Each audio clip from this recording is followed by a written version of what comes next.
Imagine looking out into the universe and finding not dazzling galaxies or blazing quasars, but a staggering hole in the cosmic web itself.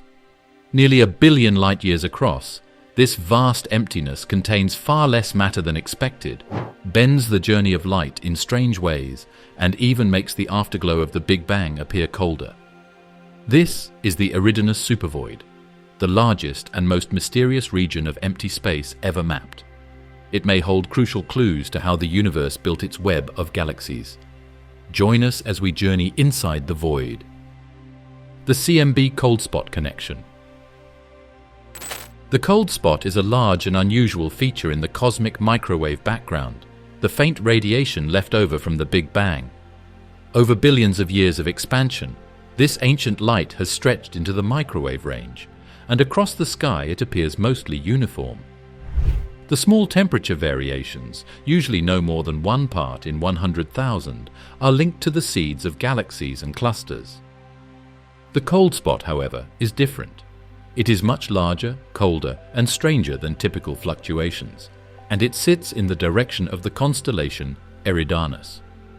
The cold spot was first noticed in 2004, when data from the Wilkinson Microwave Anisotropy Probe, WMAP, began making headlines. Researchers mapped the temperature of the CMB across the whole sky and saw a curious depression, an area cooler by about 70 microkelvin compared to its surroundings. That may sound tiny, but on the uniform canvas of the CMB, it's an enormous outlier. The anomaly spanned about 5 degrees across the sky, which corresponds to hundreds of millions of light-years in actual size. This wasn't just a statistical blip, it was a cosmic puzzle. Some scientists suggested that the cold spot might be nothing more than random noise, a 1 in 1,000 statistical fluctuation in the primordial plasma. Others wondered if it could point to exotic physics, perhaps evidence of a multiverse collision, or some unknown imprint on the early universe. But as researchers dug deeper, a more grounded possibility emerged. If a huge underdense region, a cosmic void, lay between us and the CMB in this direction, then light passing through would lose energy due to what's called the integrated Sachs-Wolfe effect. That loss would register as a colder patch in the microwave sky. And so, attention turned to the possibility that the cold spot was the fingerprint of a supervoid, the Eridanus Supervoid. The connection between the cold spot and the Eridanus Supervoid was strengthened by surveys that mapped galaxies in that region. When astronomers checked optical and infrared data, they noticed fewer galaxies than expected. The space wasn't completely empty, but compared to neighboring cosmic regions, it was unusually barren. If such a supervoid really existed, spanning nearly 1 billion light-years, then photons from the CMB traveling through it would be stretched and diluted, emerging cooler on the other side. This neatly explained why the cold spot aligned so well with the Eridanus region. Not everyone agrees that the void is large or deep enough to fully account for the cold spot's intensity. Some studies suggest that even a void of this magnitude can't drain that much energy from photons, meaning part of the anomaly might still be primordial. Other researchers argue that a combination of multiple smaller voids along the line of sight could add up to the observed effect. The debate continues, but what's certain is that the cold spot is unlike anything else in the microwave background, and the Eridanus Supervoid is the prime suspect behind its creation. The mystery deepened when higher resolution data from the Planck satellite in 2013 confirmed the cold spot's existence. Planck measured the CMB with far greater precision than WMAP, ruling out the possibility of simple instrument error. The cold spot was real, and its temperature profile matched what one might expect if a vast void sat in its path. Statistical analysis also showed that such an anomaly was very unlikely to arise from random chance alone. The odds were heavily stacked in favor of something physical lurking in that patch of sky. This link between a mark on the universe's oldest light and the biggest underdensity ever mapped shows how deeply connected different levels of the universe's structure can be. Today, the universe is made up of a huge web of galaxies, but the cold spot and the Eridanus Supervoid may be two sides of the same cosmic oddity, that connects the beginning of time to the way space looks now. Locating the supervoid in the sky. The Eridanus Supervoid isn't just a vague idea in math problems or computer models. It has a real location on the sky that astronomers can point their telescopes at. Before we can find it, we need to know where it is in relation to the stars. The first hint is in its name. It points in the direction of the Eridanus constellation, which is one of the southern sky's longest and most winding ones. A common way to show Eridanus is as a cosmic river that flows south from Orion's bright star Rigel. For people in the northern hemisphere, the constellation is low on the horizon in the winter. For people in the southern hemisphere, it is high in the sky. The line of sight that crosses one of the biggest known cosmic underdensities is inside its wavy stars. Astronomers pinpoint the supervoid's location using precise celestial coordinates, the equivalent of latitude and longitude for the sky. The center of the cold spot, and therefore the suspected center of the void, lies at right ascension, about 03 hours, and declination around 20 degrees. In simpler terms, if you could stand under a perfectly dark sky and know exactly where to look, this patch would be a dim circle several times larger than the moon's width. Of course, you wouldn't see anything unusual with your naked eye. The galaxies hidden there are too faint and sparse, and the cold signature in the microwave background is invisible to human vision. Only sensitive instruments tuned to radio, microwave, and infrared wavelengths can reveal what's missing. Mapping such a region isn't as straightforward as pointing a telescope and spotting an empty patch. The universe is three-dimensional, and the galaxies we see in that direction might be closer or farther than the void itself. To isolate the underdensity, astronomers rely on redshift surveys, catalogues that measure how much a galaxy's light has been stretched by cosmic expansion. By stacking galaxies in distance layers, they can peel back the sky like an onion and identify where the gaps really are. In the direction of Eridanus, these surveys show a striking drop in galaxy counts over a span of nearly 1 billion light-years, right where the cold spot sits. Experts have always been keen on the area around Eridanus.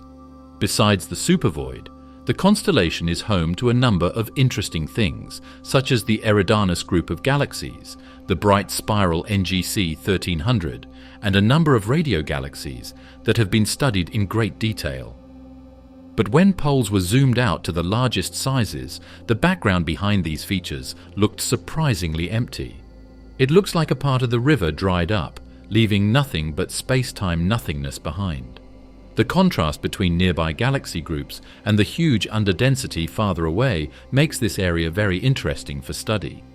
The choice of the Eridanus name also reflects how astronomy often bridges myth and science. In Greek mythology, Eridanus represented a river where Phaethon, son of Helios, fell after losing control of the sun's chariot. The image of a fallen broken path echoes the sense of disruption in the cosmic web revealed by the supervoid. What ancient stargazers once traced in myths of rivers and fiery disasters, modern cosmologists now study with equations and sky maps. The same stretch of sky carries both stories, one written in legend, the other in photons billions of years old. Finding the supervoid is important for more than just putting it in the sky. It's also needed to see how strong the link is to the cold spot.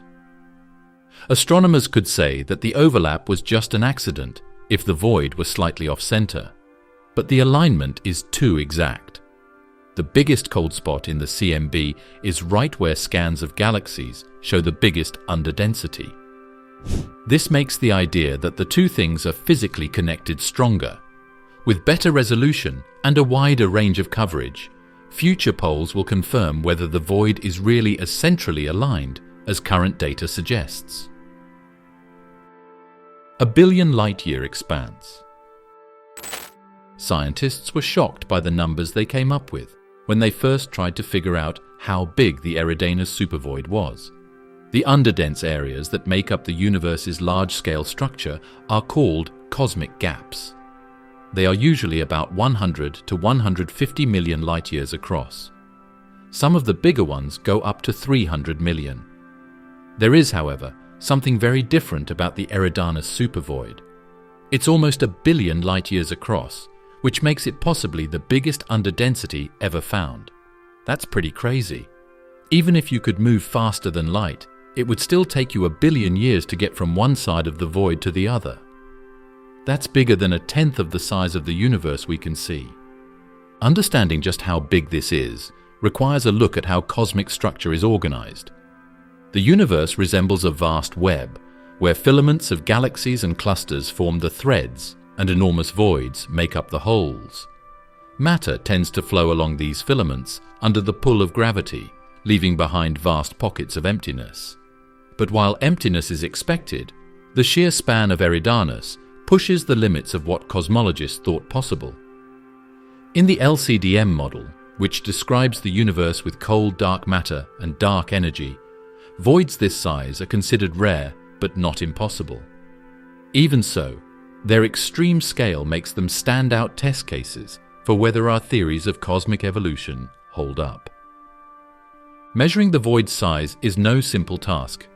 Astronomers can't just take a snapshot and put a ruler across it.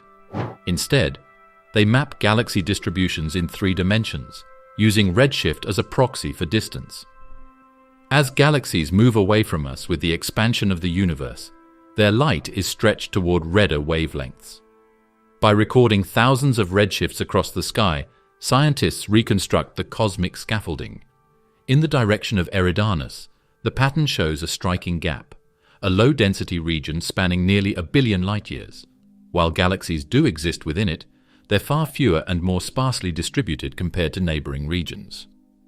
Comparing things is one way to picture this size. The Milky Way is about 100,000 light-years across. There is enough space in 1 billion light-year void for 10 million Milky Ways to fit around it. It's only about 110 million light-years across the Virgo supercluster, which is the area that our local group is gravitationally connected to. We could fit our whole supercluster inside the Eridanus Supervoid 10 times over, and still have room for more. The huge difference between normal cosmic scales and this emptiness is one of the things that makes the finding so scary. The depth of the nothingness along the line of sight is another notable thing about its size. Studies show that it's not just a round hole. It goes on for almost 3 billion light-years, like a tube of nothingness cut into the cosmic web. The cold spot we see in the radio background is caused by light slowly losing energy as it moves through this huge canyon. The void's effects are amplified by its width and depth together, which makes it special among the many gaps that astronomers have found. The Eridanus Supervoid is also compared to other well-known ones by researchers. People used to think that the Boötes void was the biggest. It's now about 330 million light-years wide, which is very big, but still only 1/3 the size of Eridanus.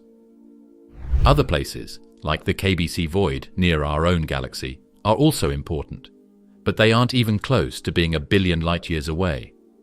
In this way, the similarity makes Eridanus even more unique.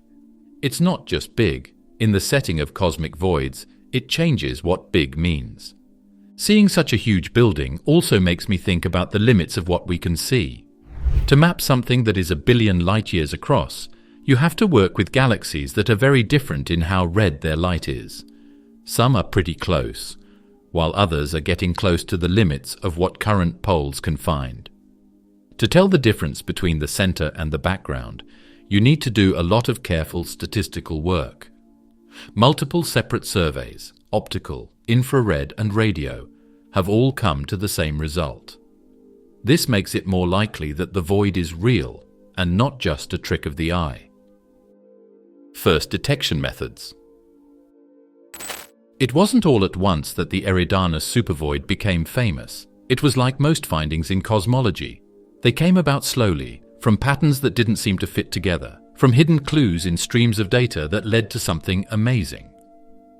To understand how scientists first found the void, we need to go back to the early 2000s, when maps of the universe's oldest light were being made with a level of accuracy that had never been seen before. The initial hint came not from galaxies, but from the cosmic microwave background, the faint afterglow of the Big Bang. When the Wilkinson Microwave Anisotropy Probe, WMAP, released its first full sky maps in 2003, researchers noticed a large, unusually cold region in the southern sky. This was the infamous cold spot. At the time, it was interpreted as a potential anomaly in the CMB itself, a sign that maybe the early universe had imprints more dramatic than theory predicted.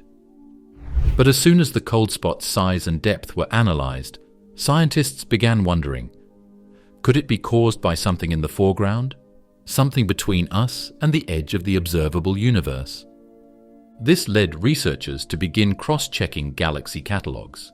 If the cold spot coincided with a genuine underdensity in the large-scale structure of the universe, that would strengthen the case that the anomaly wasn't primordial, but the result of photons losing energy as they crossed a void. Early optical surveys hinted that galaxy counts were lower than average in this region, but the data were patchy.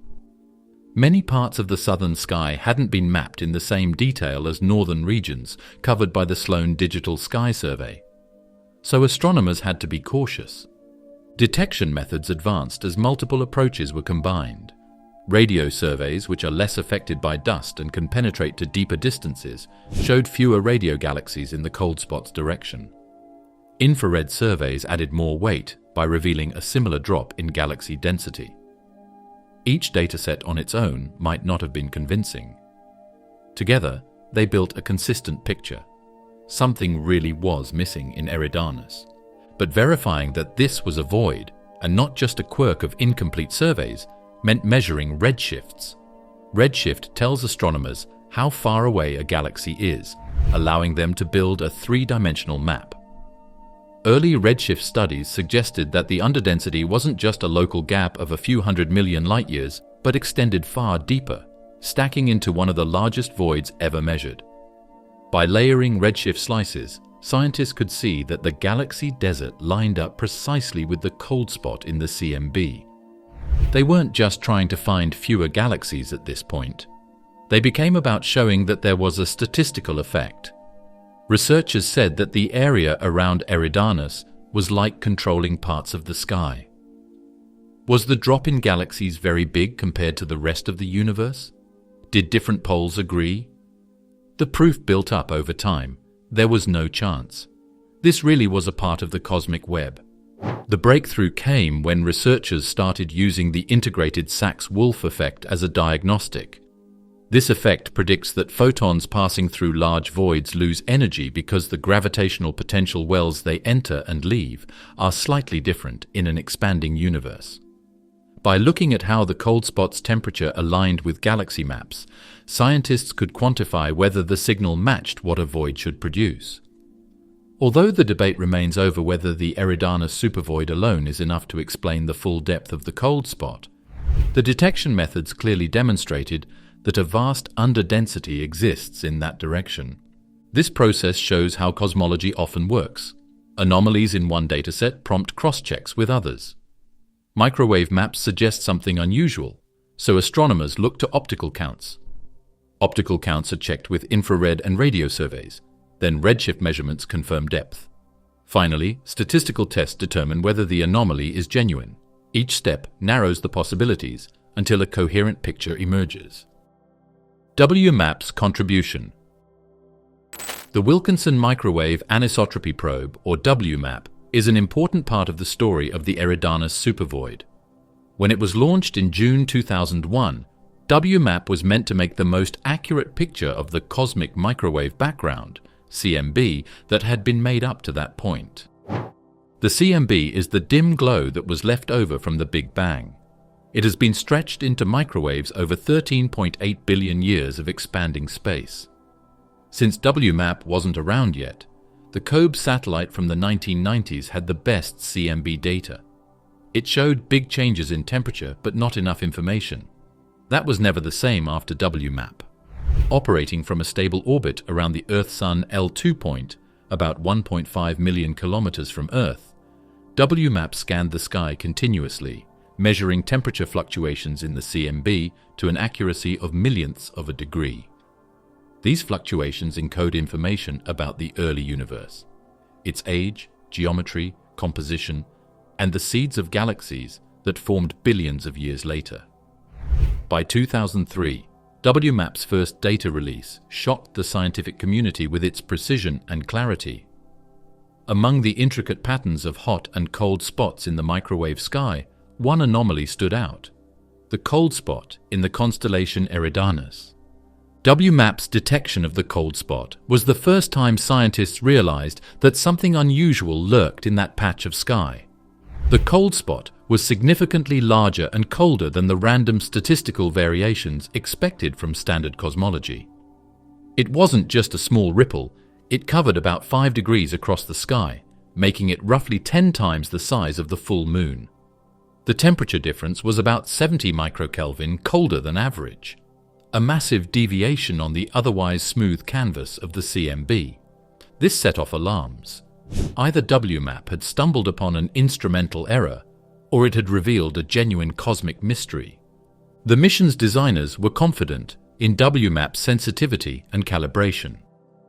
The satellite's detectors were built to measure faint differences in temperature with extraordinary stability, and extensive cross-checks ensured that instrumental noise couldn't explain the cold spot. This meant the anomaly was astrophysical in origin. But what caused it?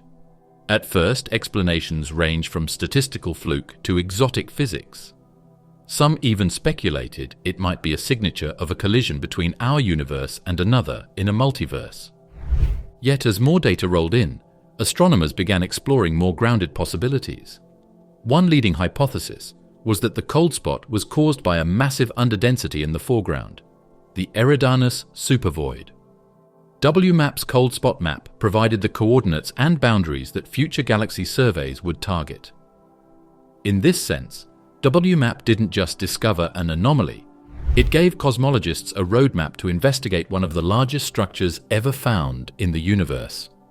WMAP's broader contributions also reinforced its credibility. The mission provided precise values for key cosmological parameters: the age of the universe, 13.7 billion years, the density of dark matter and dark energy, and confirmation of a flat geometry. It produced results so consistent and reliable that any anomalies like the cold spot carried more weight. If WMAP showed something unusual, it wasn't because the satellite was faulty, it was because the cosmos itself was unusual. Statistical research was a separate significant component of what WMAP did. Cosmologists used the mission's data on the whole sky to see how likely it was that things like the cold spot would appear by chance.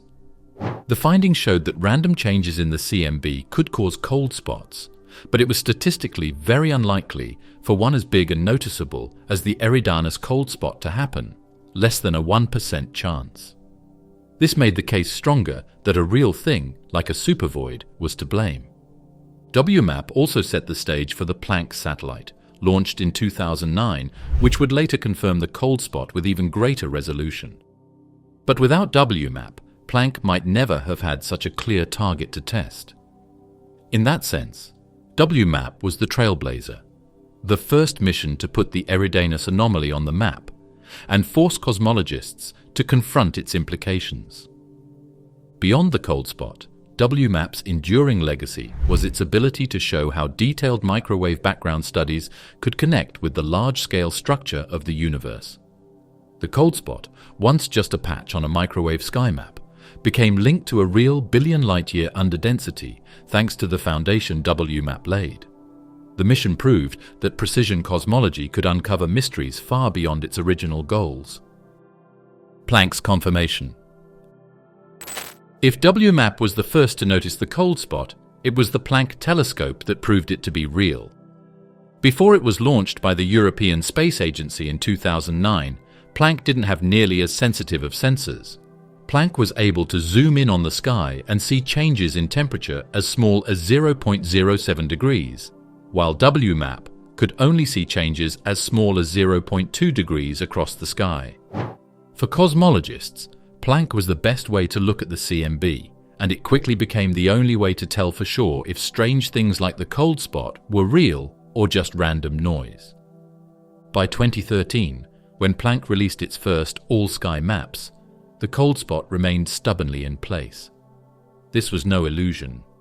The anomaly appeared in Planck's data almost exactly where WMAP had seen it, in the direction of Eridanus.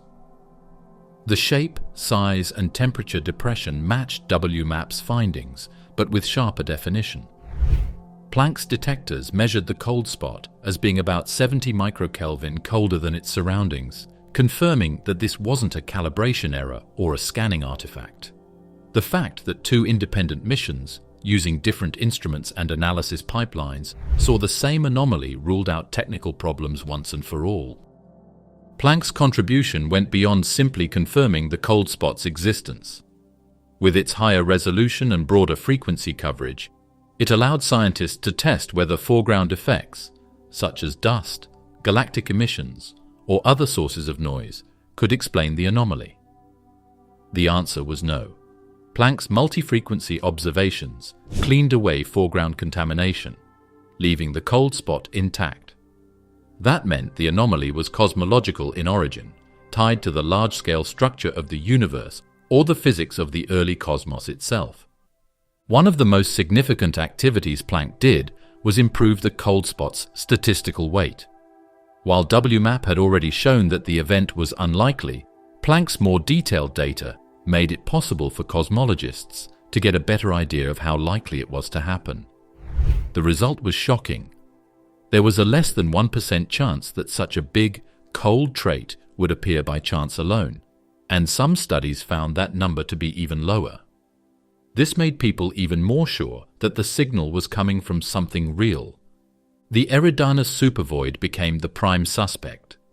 Planck's maps showed that the cold spot's profile aligned remarkably well with predictions of how a massive void would affect CMB photons through the integrated Sachs-Wolfe effect. As photons entered the underdense region, they lost energy climbing out of the shallow gravitational well, emerging cooler when they reached us. Planck's confirmation of the cold spot gave void hunters the confidence to connect it with the sparse galaxy counts in Eridanus. What had once been just a statistical curiosity now looked like a genuine imprint of large-scale structure. Planck's results also inspired a wave of follow-up studies using galaxy surveys to measure the void directly. Optical surveys, infrared observations, and radio galaxy catalogues were all cross-referenced with Planck's maps. The alignment between the supervoid and the cold spot strengthened with every analysis. While debates continue about whether the void alone is large and deep enough to fully explain the cold spot, Planck ensured the conversation was no longer about whether the anomaly was real. It was about what caused it. The mission also highlighted the limits of current cosmology. Even with Planck's precision, the cold spot remains an outlier that pushes models to their edge. The LCDM framework predicts voids and underdensities, but one of this scale and its direct tie to the CMB is exceptional. For some, Planck's confirmation is an invitation to consider more radical ideas, from primordial physics to exotic models of inflation. For others, it's a reminder that extreme but rare structures can exist within our universe, and the Eridanus Supervoid may simply be one of the largest examples nature allows. A scarcity of galaxies. Scholars looked at the galaxies instead of the microwave sky and found evidence that backed the idea that there was a huge empty space in the Eridanus region. If light passing through a huge underdensity caused the cold spot, then the next question that came to mind was a simple one. Are there fewer galaxies facing that way than elsewhere? Multiple polls showed that the answer was yes. Normally, when astronomers scan the cosmos in optical or infrared light, galaxies appear sprinkled across the sky with surprising regularity. The cosmic web ensures that even in less crowded regions, galaxies are still visible at predictable densities. But in the direction of Eridanus, the counts dropped. Large-scale sky surveys, those designed to map hundreds of millions of galaxies, showed a noticeable deficit. Where there should have been thousands of galaxies in a given volume of space, there were far fewer. The void was not truly empty, but compared to neighboring regions, it was astonishingly barren. One of the first clues came from infrared observations. Infrared telescopes are particularly good at spotting faint or dust-obscured galaxies that might be invisible in visible light. By tallying galaxy counts across the sky, astronomers expected Eridanus to contain a similar density of faint galaxies. Instead, the counts were significantly lower. The region simply lacked the number of infrared sources found elsewhere, confirming that the scarcity wasn't just an illusion of optical surveys. Radio surveys added another layer of evidence. Radio galaxies, active galaxies emitting powerful jets detectable at radio wavelengths, are often used to trace large-scale structure. In Eridanus, their numbers were suppressed. While other parts of the sky revealed a healthy distribution of radio sources, the cold spot region came up short. This reinforced the conclusion that the supervoid wasn't just missing small, faint galaxies. It was missing major structures of all types. Optical redshift surveys drove the point home. By measuring how much galaxies' light has been stretched by cosmic expansion, astronomers could map their positions in 3 dimensions. In the Eridanus direction, slices of space extending hundreds of millions of light-years showed striking gaps. The deeper they probed, the more extended the underdensity appeared. This was not a simple local hole, it was a desert of galaxies stretching across nearly 1 billion light-years. What's so distinctive about this lack is how it stands out against the cosmic web around it. There are a lot of galaxy filaments and groups around the Eridanus Supervoid.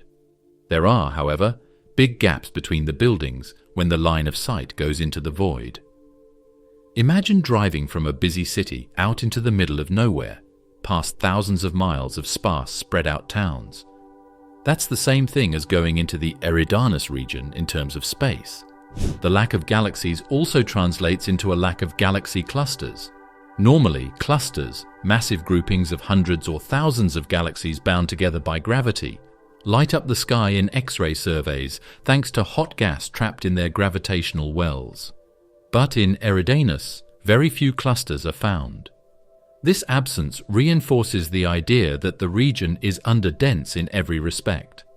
Without the gravitational pull of clusters, there is nothing to draw galaxies together, leaving only isolated systems scattered through the void. When researchers compared galaxy counts in Eridanus to control regions of the sky, the deficit was far greater than what random chance would allow. This scarcity matched predictions for what would be expected if the cold spot was linked to a massive void. The integrated Sachs-Wolfe effect relies on photons losing energy as they pass through underdensities. For that effect to be strong enough to produce a cold spot, the void had to be vast and nearly empty. Galaxy counts showed that Eridanus fits the bill. It is important to remember that in the big picture, empty doesn't mean nothing. There are still galaxies in the Eridanus Supervoid, millions of them. But it is a very small number compared to the hundreds of millions that would be expected for an area of that size. What a big change there is. You can see its mark on the oldest light in the universe. Sloan Digital Sky Survey Mapping. Early studies suggested that the area around Eridanus might not have enough galaxies, but it was the Sloan Digital Sky Survey, SDSS, that made the first complete maps of the universe. When it was launched in 2000, SDSS became one of the biggest mapping projects in astronomy. It worked out of Apache Point Observatory in New Mexico. Its job was to make a thorough three-dimensional map of the universe by keeping track of millions of stars, galaxies, and quasars. As cosmologists looked into the Eridanus cold spot, SDSS gave them a wealth of information that they could use to find the elusive supervoid. The survey used a dedicated 2.5-meter wide-field telescope equipped with advanced imaging cameras and spectrographs. Unlike traditional observations that focused on single galaxies or clusters, SDSS systematically scanned large swaths of the sky in 5 different optical filters. By combining these filters with spectroscopic redshift measurements, astronomers could determine not just the positions of galaxies in the sky, but also their distances. This made SDSS uniquely powerful. It transformed two-dimensional sky maps into full three-dimensional reconstructions of cosmic structure. When researchers pointed SDSS data toward the Eridanus direction, they found clear evidence of an underdensity. Galaxy counts dropped significantly across vast stretches of space, confirming what infrared and radio surveys had already suggested. But SDSS added the critical third dimension. By measuring redshifts, astronomers could peel back the sky like layers of an onion, isolating where the galaxy gap actually occurred. The maps showed that across nearly 1 billion light-years, galaxy density was far below cosmic averages. The void wasn't just a patchy gap, it was a deep, extended underdensity stretching through cosmic time. The positive aspect about SDSS was that it could do a lot of scientific work. Scientists were able to compare Eridanus to control areas across the sky after the study listed millions of galaxies. It is normal for the density of galaxies to change randomly, but the underdensity in Eridanus was way too high to be due to chance. Statistical tests proved that the supervoid was real and very big, making it stand out among the biggest objects that SDSS had mapped. The visualizations produced from SDSS data were particularly striking. Three-dimensional renderings of galaxy distribution revealed a honeycomb-like cosmic web, bright filaments and clusters forming the walls, and enormous gaps forming the cells. In this lattice of cosmic structure, the Eridanus Supervoid appeared as one of the darkest, emptiest cells, a cavernous hollow in the fabric of the universe. These visual maps not only confirmed the void's presence but also made its scale tangible for researchers and the public alike. A further significant accomplishment that SDSS did was improve accuracy. Astronomers could figure out the void's edges and depth by measuring star redshifts very accurately. The heart of the supervoid seemed to be at a redshift of about 0.2 to 0.3, which means it was about 2 to 3 billion light-years away. It was thought to be almost 1 billion light-years across, which is much bigger than most holes that have been found elsewhere. With this much information, we were able to make a model of how the void might interact with CMB photons and see if it was likely that it would cause the cold spot that WMAP and Planck saw. SDSS also provided crucial cross-checks with galaxy properties. Galaxies inside voids are often different from those in denser regions. They tend to be smaller, bluer, and less evolved, reflecting slower rates of star formation. Preliminary analyses of Eridanus galaxies from SDSS data suggested similar trends. The galaxies that did populate the void appeared more isolated and less clustered than their counterparts elsewhere, reinforcing the picture of a region defined by cosmic emptiness. Despite these achievements, SDSS also highlighted the challenges of mapping such enormous structures. The Eridanus Supervoid was so large that even SDSS's vast reach couldn't fully capture it. Parts of the southern sky were less thoroughly covered, meaning astronomers had to combine SDSS with other surveys to fill in the gaps. Still, the consistency of results across different datasets left little doubt. The Eridanus region was genuinely underdense. The SDSS mapping had a huge effect on the study of the universe. The results showed that things in the CMB were linked to things in our own world. It wasn't just a strange statistical event. The cold spot was connected to a real hole that could be seen on galaxy maps. Early universe physics, which explains the CMB, and late-time structure creation, which makes maps of the cosmic web, were linked by this link.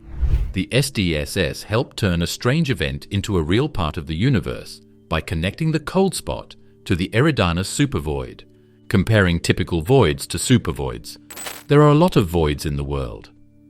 One of the most common large-scale traits of the structure of the universe is these kinds of things. When astronomers draw a picture of the cosmic web, they see galaxies, clusters, and filaments all linked to each other to make a huge web. The empty spaces between these glowing threads are called voids. There is some dark matter, galaxies, and even very small amounts of gas in these gaps, so they are not completely empty of matter. However, compared to the filaments, they are surprisingly not dense.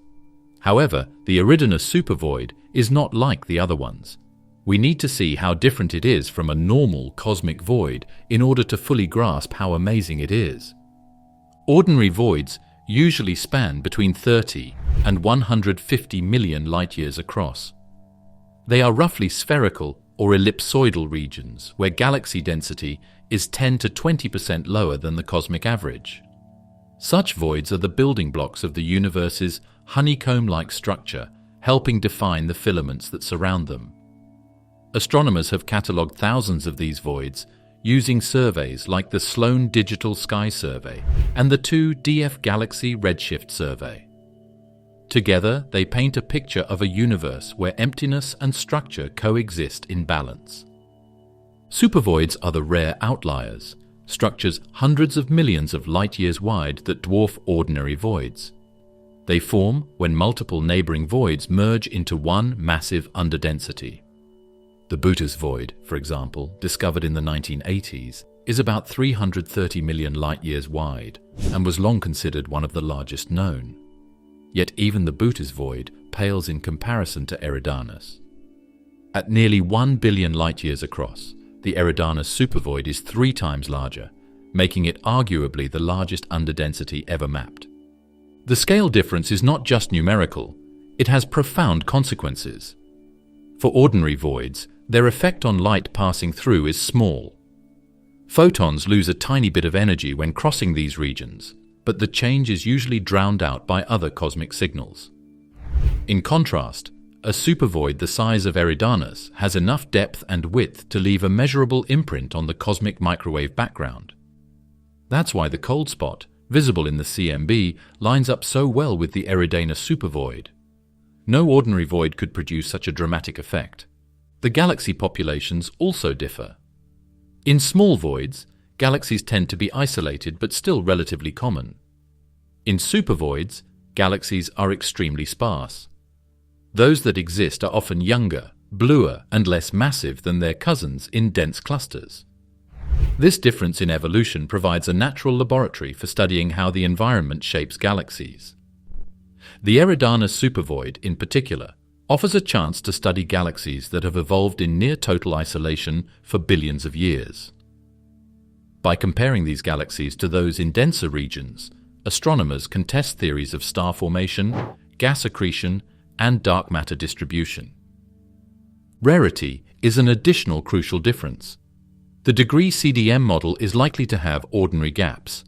On the other hand, supervoids go beyond what is statistically likely. Based on computer simulations, billion light-year voids should be very uncommon, if not nearly impossible, in the standard model of astronomy. Because of this, the Eridanus Supervoid is both proof of the cosmic web theory.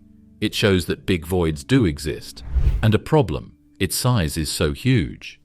Some experts say that the fact that it exists may point to processes that aren't fully accounted for by current models of structure formation and inflation. The comparison also matters for how voids influence the large-scale motions of galaxies. Smaller voids contribute modestly to the bulk flows that drive galaxies toward filaments and clusters. But supervoids can generate significant gravitational effects on scales of hundreds of millions of light-years. The Eridanus Supervoid's sheer emptiness means its surrounding walls are denser and more gravitationally dominant, subtly influencing how galaxies and clusters move across the sky. The integrated Sachs-Wolfe effect. The way the Eridanus Supervoid reacts with light traveling over billions of years is one of the most captivating aspects about it. The cold spot in the cosmic microwave background, CMB, is not just an accident of where it is. It is thought to have something to do with how photons move through a less dense part of space. The process is called the integrated Sachs-Wolfe (ISW) effect, and it connects a huge empty space to a noticeable drop in the temperature of the CMB. The ISW effect begins with gravity. In general relativity, light doesn't just travel in straight lines. It bends and shifts in energy when passing through gravitational potentials. In dense regions, such as galaxy clusters, photons fall into deep gravitational wells. As they climb back out, they regain their energy, emerging with nearly the same energy they had going in. The net effect cancels out. But in a universe dominated by dark energy, Gravitational potentials change over time. This subtle evolution means photons can lose or gain a tiny bit of energy, depending on what type of region they cross. In the case of a void like Eridanus, the effect works in reverse compared to clusters. A photon enters a region with relatively shallow gravity because matter is missing. Normally, it would lose a little energy going in and gain it back coming out. But since dark energy causes the universe's expansion to accelerate, the void stretches and evolves while the photon is inside it. By the time the photon exits, the gravitational potential is shallower than when it entered. The photon doesn't get all of its energy back. The result is a net energy loss. When this happens across billions of photons streaming through the void, the patch of sky they came from appears slightly colder in the CMB map. This is precisely what we observe with the cold spot. The photons that crossed the Eridanus Supervoid arrived cooler than their counterparts traveling through denser regions. The ISW effect explains how an underdensity in the cosmic web can cast a shadow of coldness on the ancient light of the Big Bang. The temperature difference, around 70 microkelvin, is small by human standards, but enormous in cosmological terms. Detecting the ISW effect is not easy. The changes in photon energy are tiny, and they must be distinguished from noise, instrument error, and foreground emissions. For the Eridanus Supervoid, scientists tested the ISW explanation by cross-correlating galaxy maps with the CMB. If the void were real, regions with fewer galaxies should correspond to cooler patches in the microwave background. Studies confirmed this alignment, making the ISW effect the most convincing explanation for the cold spot to date. Some researchers argue that even a billion light-year void may not be deep enough to produce the full intensity of the cold spot through the ISW effect alone. Their models suggest that while the void contributes significantly, part of the anomaly may still be primordial in origin. Others propose that multiple overlapping voids along the line of sight could amplify the effect. Either way, the ISW framework provides a powerful tool for understanding how large-scale structure interacts with the oldest light in the universe. The importance of the ISW effect goes beyond the Eridanus Supervoid. It is one of the few direct observational tools we have for probing dark energy. By studying how voids and clusters alter the CMB, astronomers can test whether the accelerated expansion of the universe matches predictions of the LCDM model. The cold spot, therefore, is not only a mystery, it is also an experiment set by nature, one that allows us to test the physics of dark energy on the largest scales. The story of Eridanus has become the most famous example of how the ISW effect works. It shows that even empty space doesn't just sit there and let photons travel through it. It actually changes the path they take. Even though a void doesn't have any galaxies, its gravitational pull can be seen in the background energy of the universe. It is possible for scientists to find connections between structures that are billions of light years across and changes that have been frozen in light for more than 13 billion years. Light dimming through the void. The Eridanus Supervoid isn't just a hole in the universe's map, it actually changes the way light moves through it. The integrated Sachs-Wolfe effect explains why photons from the cosmic microwave background arrive cooler after going through the void. It also explains why galaxies behind it look a little less bright to us. These events provide even more proof that Eridanus is real and has the power to change what we see across billions of light years. Even though galaxies are naturally bright, it takes billions of years for their light to reach Earth. As it travels, structures in space change its direction and energy. Through gravitational lensing, dense groups of galaxies increase background light. This makes galaxies farther away look brighter and sometimes even wavy. A supervoid, on the other hand, does the opposite. The space makes things behind it look less bright because there is less matter to bend light and less gravity to focus it. It doesn't work like a cosmic magnifying glass. Instead, it spreads out photons and makes them weaker as they pass through it. Observational surveys have detected this dimming in multiple ways. When astronomers compared galaxy counts behind the Eridanus Supervoid with similar regions of the sky, they found that not only were fewer galaxies visible, but those that did appear were systematically dimmer. Infrared data revealed the same trend. Background galaxies shining through the void were fainter than expected. This consistent dimming aligns with theoretical predictions. Light crossing a vast underdensity loses intensity because of both reduced gravitational focusing and the extra expansion it experiences while inside. The effect is subtle, but across billions of light years it becomes measurable.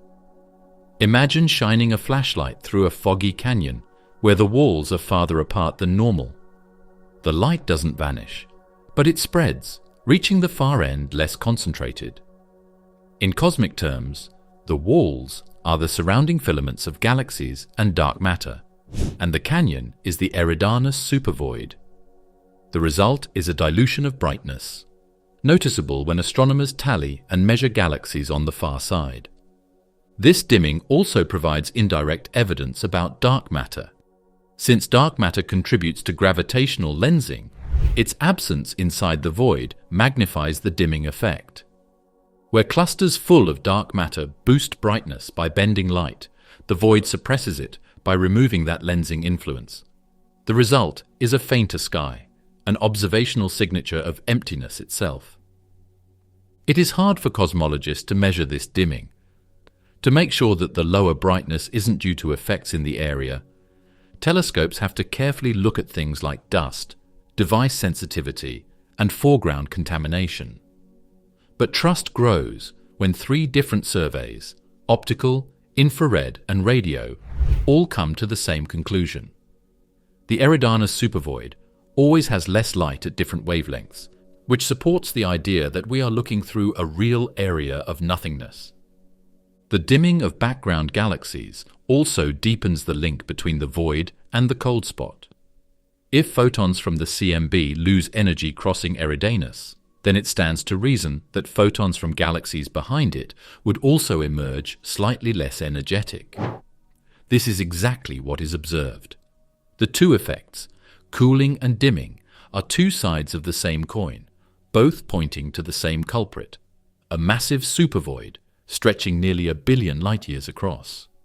How the dimming changes how we measure the distances between galaxies is another interesting aspect. Type Ia supernovae are often used by astronomers to figure out how far away galaxies are. If those supernovae are behind a supervoid, they might look less bright than predicted, which could cause people to think they are farther away than they really are. Even though this effect is small, it's important enough that cosmologists have to take voids like Eridanus into account when they make new measures of dark energy and the rate at which the universe is expanding. In this way, the Eridanus Supervoid is not just a curiosity, but a factor that shapes precision cosmology. Its very emptiness alters how we interpret light, forcing adjustments in calculations of cosmic parameters. For a region with fewer galaxies than expected, its influence is outsized, changing not just what we see, but what we think we know about the universe. The absence of gravitational lensing. The most appealing proof for the Eridanus Supervoid is not something we see, but something we don't see. Massive structures in the universe, such as galaxy clusters and filaments, bend light through gravitational lensing. This makes distant galaxies look wavy, curved, and bigger. So common are these lensing signs that cosmologists use them as the main way to figure out where visible and dark matter is spread out. Compared to other parts of the sky, gravity lensing is very weak in the direction of the Eridanus cold spot, almost non-existent. The fact that there is no lensing is a strong sign that the Eridanus area is losing mass. Gravitational lensing occurs because mass curves spacetime. When light from distant galaxies travels near massive objects, its path is bent. In dense regions of the universe, such as galaxy clusters, the effect is dramatic. We see multiple images of background galaxies, giant arcs of light, and even Einstein rings. In less dense but still populated areas, we detect weak lensing, subtle distortions in galaxy shapes that require statistical analysis to reveal. Both forms of lensing act as a cosmic fingerprint of mass. Where there's matter, there's lensing. Where there's less matter, lensing diminishes. When surveys looked toward the Eridanus region, they expected at least some lensing. Even voids typically show weak lensing at their boundaries, where surrounding filaments pull light into arcs. But the Eridanus Supervoid stood out for how little lensing it produced. Galaxy shapes behind it showed far fewer distortions than in adjacent regions, and statistical weak lensing analyses consistently measured lower than average signals. The gravitational fingerprint was faint to non-existent, exactly what you'd expect from a billion light-year underdensity. This absence is crucial because it provides an independent test of the void's reality. Galaxy counts and dimming effects could, in principle, be influenced by survey limitations or foreground contamination. But gravitational lensing doesn't depend on how bright galaxies appear. It depends only on how mass curves spacetime. If there's less mass, lensing weakens. The lack of lensing toward Eridanus confirms that the deficit of galaxies corresponds to a real deficit of matter, including dark matter. It isn't just that the void has fewer stars, it has less of everything. Weak lensing surveys, like those conducted by the Dark Energy Survey, DES, and other collaborations, have sharpened this picture. By analyzing millions of background galaxies, they build statistical maps of lensing across the sky. These maps show strong lensing signals where massive clusters reside and weak signals in ordinary voids. In the case of Eridanus, the signal dips further, reinforcing the claim that it is among the emptiest and largest regions ever measured. The absence of lensing also ties directly into the cold spot anomaly. For the integrated Sachs-Wolfe effect to produce such a significant temperature drop in the CMB, the void must lack not just luminous galaxies, but also dark matter. Dark matter makes up most of the universe's mass, and without it, the gravitational potential wells are too shallow to restore energy to passing photons. The reduced lensing in Eridanus is therefore exactly what theory predicts if the void is contributing to the cold spot. For cosmologists, this provides an elegant cross-check. 3 independent effects: galaxy scarcity, dimming of background light, and absence of gravitational lensing, all point to the same conclusion. The Eridanus region is a genuine supervoid, not a statistical quirk or observational artifact. Each dataset reinforces the others, building a coherent story of an immense underdensity etched into the cosmic web. There are also bigger effects of Eridanus's weak lensing, or lack of it. It calls into question models of cosmic variance, which is the idea that strange traits are caused by chance changes in structure. Even though gaps are widespread, this big one with so little lensing goes against what the LCDM model says should happen. It doesn't necessarily mean that physics is wrong, but it does show that it needs to be improved. It looks like the universe may have more extremes than our models can handle. Infrared galaxy surveys. The first signs of a galaxy deficit in Eridanus were seen by optical telescopes. However, infrared scans took the research to a whole new level. The studies that use visible light are very useful, but they might miss galaxies that are covered by dust, or are too dim to be seen clearly in these wavelengths. Infrared devices, on the other hand, can pick up the glow of cooler stars and gas heated by dust. This makes them perfect for finding galaxies that optical scans miss. Infrared scans should have filled in the blanks if the Eridanus Supervoid was just a trick of dust or weak galaxies that were not being seen. Instead, they proved that Eridanus is empty, which supports the claim that it is one of the biggest true underdensities ever mapped. Infrared astronomy works by detecting light at wavelengths longer than those visible to the human eye. Many galaxies, especially young or dust-rich ones, emit strongly in the infrared. This means that IR surveys can often reveal a hidden population of galaxies invisible to optical telescopes. Projects like the 2-micron all-sky survey, 2MASS, and the Wide Field Infrared Survey Explorer, WISE, scanned the sky in multiple infrared bands, cataloging hundreds of millions of sources. These surveys offered the perfect opportunity to cross-check the Eridanus region. Both 2 mass and WISE showed significantly fewer infrared galaxies in the direction of the cold spot. The deficit was consistent across multiple wavelengths, meaning it couldn't be explained by dust in our own Milky Way blocking the view. Dust tends to absorb optical light but re-emit in the infrared, so if dust were the culprit, infrared counts should have increased. Instead, they dropped. The simplest explanation remained the most compelling. The region genuinely lacked galaxies. Infrared surveys also helped confirm the 3-dimensional nature of the void. By combining infrared catalogues with photometric and spectroscopic redshifts, astronomers could trace the distances of the galaxies that did appear in Eridanus.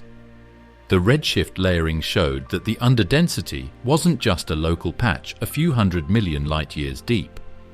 It extended for nearly 1 billion light-years across space, and possibly as much as 3 billion light-years in depth. Light from the most distant infrared galaxies behind Eridanus had to traverse this enormous chasm of near emptiness, explaining why they appear dimmer and less numerous. Infrared material is useful because it shows galaxies at different stages of their development. Galaxies that are making stars, spirals that are full of dust, and bright infrared galaxies all glow in IR wavelengths. But even these groups were pushed back in Eridanus. This meant that the void wasn't just empty of certain kinds of galaxies, it was empty of all galaxies. The whole range of galaxy populations was shrunk, from young starbursts to old ellipticals. Even in voids, that amount of shortage is rare, which makes Eridanus one of the harshest places for galaxies to form and evolve. Astronomers also studied the properties of the few galaxies that did exist within the supervoid. Many of them appeared isolated, with lower star formation rates than galaxies of similar mass in denser regions. This fits the broader pattern seen in void galaxies. They evolve more slowly, with less frequent interactions or mergers to drive bursts of activity. The infrared data confirmed that Eridanus's galaxy population was both sparse and subdued, consistent with life inside an immense underdensity. The contribution of WISE was particularly important. Its all-sky coverage and sensitivity allowed astronomers to conduct large-scale statistical studies, comparing the Eridanus region with thousands of other patches of sky. The cold spot's alignment with a measurable drop in infrared galaxy counts was no coincidence. It strengthened the hypothesis that the void and the cold spot were causally linked, providing 2 independent datasets that pointed to the same conclusion. By combining optical and infrared surveys, astronomers eliminated many alternative explanations. If the cold spot were due to galactic foregrounds or statistical anomalies, infrared surveys should have told a different story. Instead, they agreed perfectly with optical, radio, and microwave data. The picture that emerged was one of a vast region where galaxies of every kind were drastically reduced in number. Infrared scans are still being used to help figure out where the edges of the Eridanus Supervoid are. Scientists can get more accurate measurements of the void's shape and depth as their tools get better and their databases get bigger. These attempts will help find out if the void can fully explain the cold spot mystery, or if other physical laws need to be used. The infrared shortage is still one of the best signs that Eridanus is a real cosmic supervoid no matter what. Ordinary voids versus supervoids. Void is an important part of the cosmos web. By being different from filaments, walls, and groups of galaxies, they give the universe shape. But not every gap is the same. Many of them are small and common, but a few are very rare and are called supervoids. The Eridanus Supervoid is the best example of this difference. Looking at what makes a void different from a supervoid can help you understand why Eridanus is such a strange case. Ordinary voids typically span between 30 and 150 million light-years across. They form naturally as gravity pulls matter into filaments and leaves behind underdense bubbles. Within these voids, galaxy density is about 10 to 20% lower than the cosmic average. While that may not sound dramatic, on cosmological scales it is significant. Still, Ordinary voids are everywhere. They fill much of the volume of the universe, surrounded by denser structures that outline the honeycomb-like pattern we see in large-scale surveys. Supervoids, however, are rare. They are far larger, stretching hundreds of millions to nearly 1 billion light-years across. Instead of forming as single empty regions, supervoids often represent the merger of several smaller voids into one vast underdensity. They exhibit galaxy deficits that can reach 50% or more compared to average, creating enormous gaps in the cosmic web. Because they cover such immense volumes, they have stronger effects on light, dark matter, and even the expansion of space within them. The Eridanus Supervoid, at nearly 1 billion light-years across, is at the extreme end of this spectrum. Compared to the Boötes void, which measures about 330 million light-years, Eridanus is almost 3 times wider, and possibly even deeper along the line of sight. While Boötes already seemed extraordinary when it was discovered in the 1980s, Eridanus dwarfs it. This places Eridanus firmly in the supervoid category, and possibly as the largest example ever found. A further substantial distinction between regular gaps and supervoids is how they affect signals from space. In a normal gap, the brightness of distant galaxies might be slightly changed, or weakening effects might happen. There are, however, small changes that are often hidden by other sounds. On the other hand, supervoids leave strong marks on data. There is a link between the Eridanus Supervoid and the cold spot in the cosmic microwave background that can't be explained by any other void. The integrated Sachs-Wolfe effect lets its size and depth change the energies of photons, which makes the sky feel colder. This means that Eridanus is not only a structure, but also a cosmic event. Galaxy populations also vary between the two categories. Ordinary void galaxies tend to be somewhat isolated, but they still evolve in ways similar to their filament-dwelling counterparts. In supervoids, galaxies are fewer, more isolated, and evolve differently. They often show slower rates of star formation, bluer colors, and lower overall masses. The galaxies that exist inside Eridanus are among the most isolated in the universe, evolving without the constant gravitational nudges of nearby clusters. In this sense, supervoids serve as natural laboratories for studying galaxy evolution in extreme environments. The rarity of supervoids also makes them statistically significant. In simulations of the universe under the LCDM model, voids form naturally, but structures as large as Eridanus are expected to be exceedingly uncommon. Their presence pushes the boundaries of probability, forcing cosmologists to check whether our models truly allow for such extremes. Some researchers argue that Eridanus is at the very edge of what LCDM can produce, while others suggest it may hint at missing details in our understanding of dark energy and large-scale structure formation. It is also worth noting that the distinction between ordinary voids and supervoids is not purely semantic. It affects how surveys catalog structures. Most void catalogues include thousands of entries, but only a handful qualify as supervoids. These rare giants demand special attention, both because of their unusual properties and because they can bias cosmological measurements if not accounted for. For example, supernovae observed behind a supervoid might appear dimmer, skewing distance estimates unless corrections are applied. It's easy to see how unique the Eridanus Supervoid is by showing this difference. Normal gaps are common to be expected and not very big. Extreme, rare, and important to the study of the universe are supervoids. In terms of empty spaces, Eridanus is the best. It is very different from the empty spaces that make up most of the universe's volume because of its size, depth, and effects that can be seen on the CMB. The Eridanus constellation link.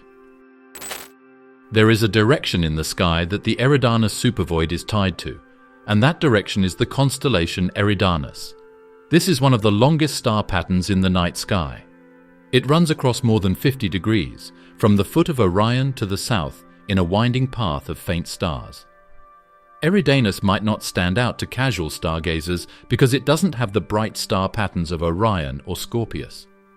But for scientists, it is home to one of the strangest things that has ever been seen in the universe. The empty space that gives it its name runs straight through this heavenly river.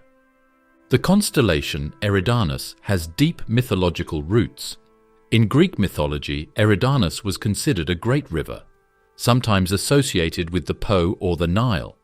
According to one myth, it was the river where Phaethon, son of Helios, fell after losing control of the sun's chariot. Ancient astronomers saw in its long, winding line of stars a celestial stream flowing across the heavens. It is fitting, then, that a cosmic river of emptiness now shares its name, a structure that flows across billions of light years, carving out one of the universe's greatest voids. From Earth, Eridanus is best seen in the southern hemisphere, where its winding shape rises higher above the horizon. Northern observers can glimpse its northern portion, beginning near Rigel in Orion, but much of the constellation dips too far south to be seen in its entirety. This geographic visibility is part of why the Eridanus Supervoid remained mysterious for so long.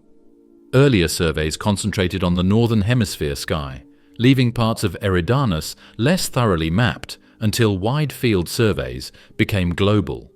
Astronomers use precise celestial coordinates to pinpoint the void's center, roughly right ascension 03 hours and declination 20 degrees. To the naked eye, it looks like any other faint patch of sky sprinkled with stars. But behind those foreground points lies a staggering emptiness. The cold spot detected by WMAP and Planck aligns perfectly with this region, cementing the connection between the constellation and the supervoid. Eridanus thus became more than just a mythological river. It became the label for one of cosmology's greatest puzzles. The constellation itself hosts several interesting objects unrelated to the void. These include NGC 1300, a stunning barred spiral galaxy often studied as a textbook example of galactic structure, and the Eridanus group of galaxies, a collection of systems about 75 million light-years away. Ironically, while the nearby universe in Eridanus is rich with galaxies, the background beyond is startlingly empty. This contrast between local density and cosmic emptiness makes the region especially intriguing for study. Naming the void after Eridanus reflects a tradition in astronomy, tying new discoveries to the ancient constellations. Even as technology advances to space-based telescopes and billion light-year maps, the framework of constellations remains. They provide a familiar backdrop, linking modern science to humanity's oldest attempts to chart the sky. When people hear Eridanus Supervoid, they are reminded that it is not just a random anomaly, but part of the cosmic atlas we have been building for millennia. This link also shows how cultural and science points of view can overlap. Myths from the past say that Eridanus was a sad and lost place where Phaethon fell from the sky. Currently, science talks about it as a place where there aren't many galaxies and the light gets dark. Both the story and the science talk about something being missing, falling apart, or not being balanced. It's like the constellation's meaning foretold the strange nothingness that modern telescopes would find. For astronomers, the constellation link is practical as well as poetic. When surveys target Eridanus, they can coordinate across different wavelengths, optical, infrared, radio, and microwave, knowing they are all probing the same part of the sky.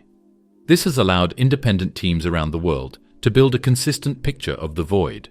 Without the shared reference point of the constellation, organizing these studies would be far more complicated. Discovery timeline. There wasn't a single eureka time when the Eridanus Supervoid became clear. It was slowly found as different studies and devices worked on a puzzle that started with a faint signal in the cosmic microwave background. By following the events that led to its finding, we can see how a strange event turned into one of the most interesting stories in modern cosmic science. The first chapter came in 2003, when NASA's Wilkinson Microwave Anisotropy Probe, WMAP, released its first detailed map of the CMB. Among the hot and cold patches spread across the sky, one anomaly stood out: the cold spot in the Eridanus constellation. At first, scientists thought it might simply be a statistical oddity, an unusually large but ultimately meaningless fluctuation in the early universe. Still, its size and depth demanded attention. By 2004, studies began probing whether this cold spot might be tied to structures in the relatively nearby universe, not just the primordial plasma. Researchers proposed that a massive underdensity, what we now call the Eridanus Supervoid, could be responsible. This was the first time the idea of a supervoid entered the conversation, though evidence was still thin. The mid-2000s brought further investigation. In 2007, infrared data from the 2-micron all-sky survey, 2MASS, showed a significant drop in galaxy counts in the cold spot's direction. Around the same time, radio surveys confirmed fewer radio galaxies. These independent datasets suggested that the cold spot wasn't just a random feature of the early cosmos. It seemed linked to something much closer: a vast stretch of emptiness in the large-scale structure. The real turning point came in 2013, when the European Space Agency's Planck satellite released its high-resolution CMB maps. Planck confirmed the cold spot with greater precision than WMAP, ruling out instrumental error and reinforcing the link to the Eridanus region. Around this time, Redshift surveys began mapping the three-dimensional distribution of galaxies in more detail, showing that the underdensity extended across nearly 1 billion light-years. This was when the phrase Eridanus Supervoid began appearing in scientific literature with more confidence. In 2014 and 2015, statistical analyses of galaxy surveys cemented the case. Teams working with the Dark Energy Survey and other large projects confirmed that galaxy counts were lower than expected across the void span. Studies measured its approximate depth and size, estimating nearly 1 billion light-years across and possibly up to 3 billion light-years deep.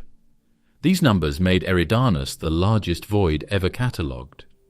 By the late 2010s, the timeline had shifted from discovery to debate.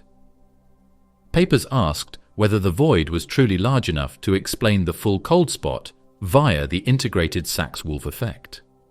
Some argued it was sufficient. Others claimed the cold spot remained partly unexplained. Either way, the void itself was no longer in doubt.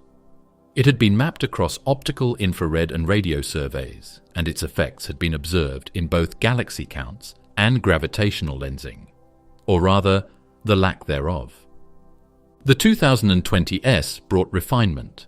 As data from the Dark Energy Survey, WISE, and other instruments improved, researchers narrowed down the void's boundaries and confirmed its remarkable alignment with the cold spot.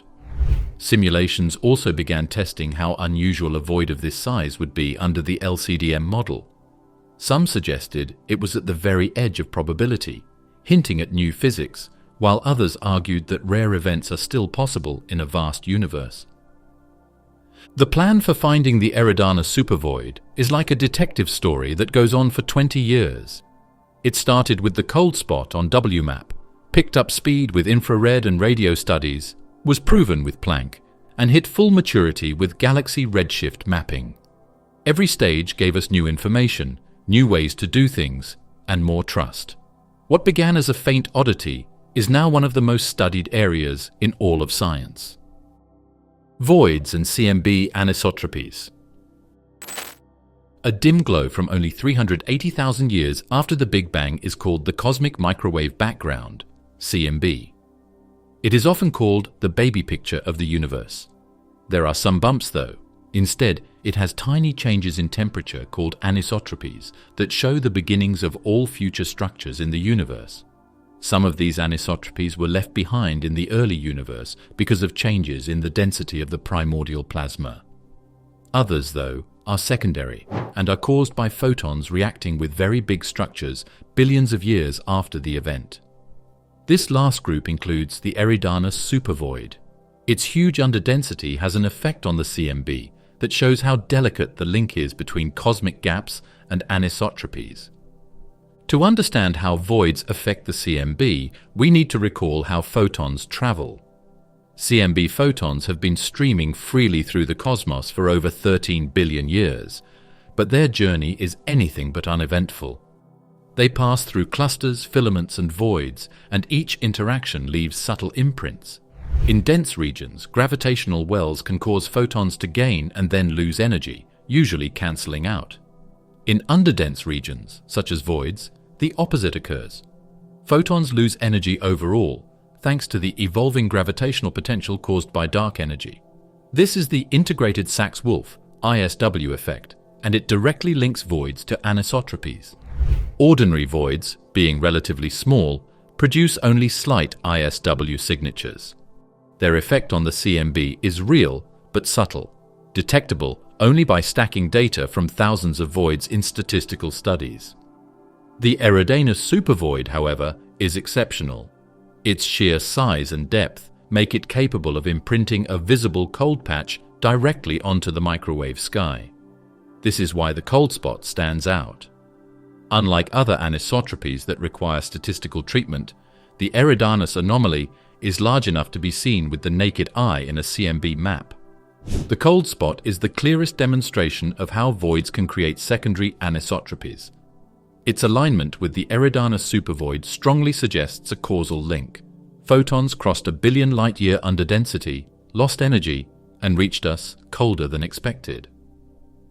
This is a vivid example of how structures that formed billions of years after the Big Bang can still influence radiation from the earliest times. It shows that the CMB is not just a fossil record, it is a living document, continually shaped by cosmic structures as light passes through them. Beyond Eridanus, studies have confirmed that voids in general contribute measurably to the CMB's anisotropy pattern. Researchers have cross-correlated galaxy surveys with CMB maps and found consistent alignments between underdense regions and cooler patches. While no other single void produces as dramatic an effect as Eridanus, the cumulative contribution of voids across the sky adds subtle anisotropy to the microwave background.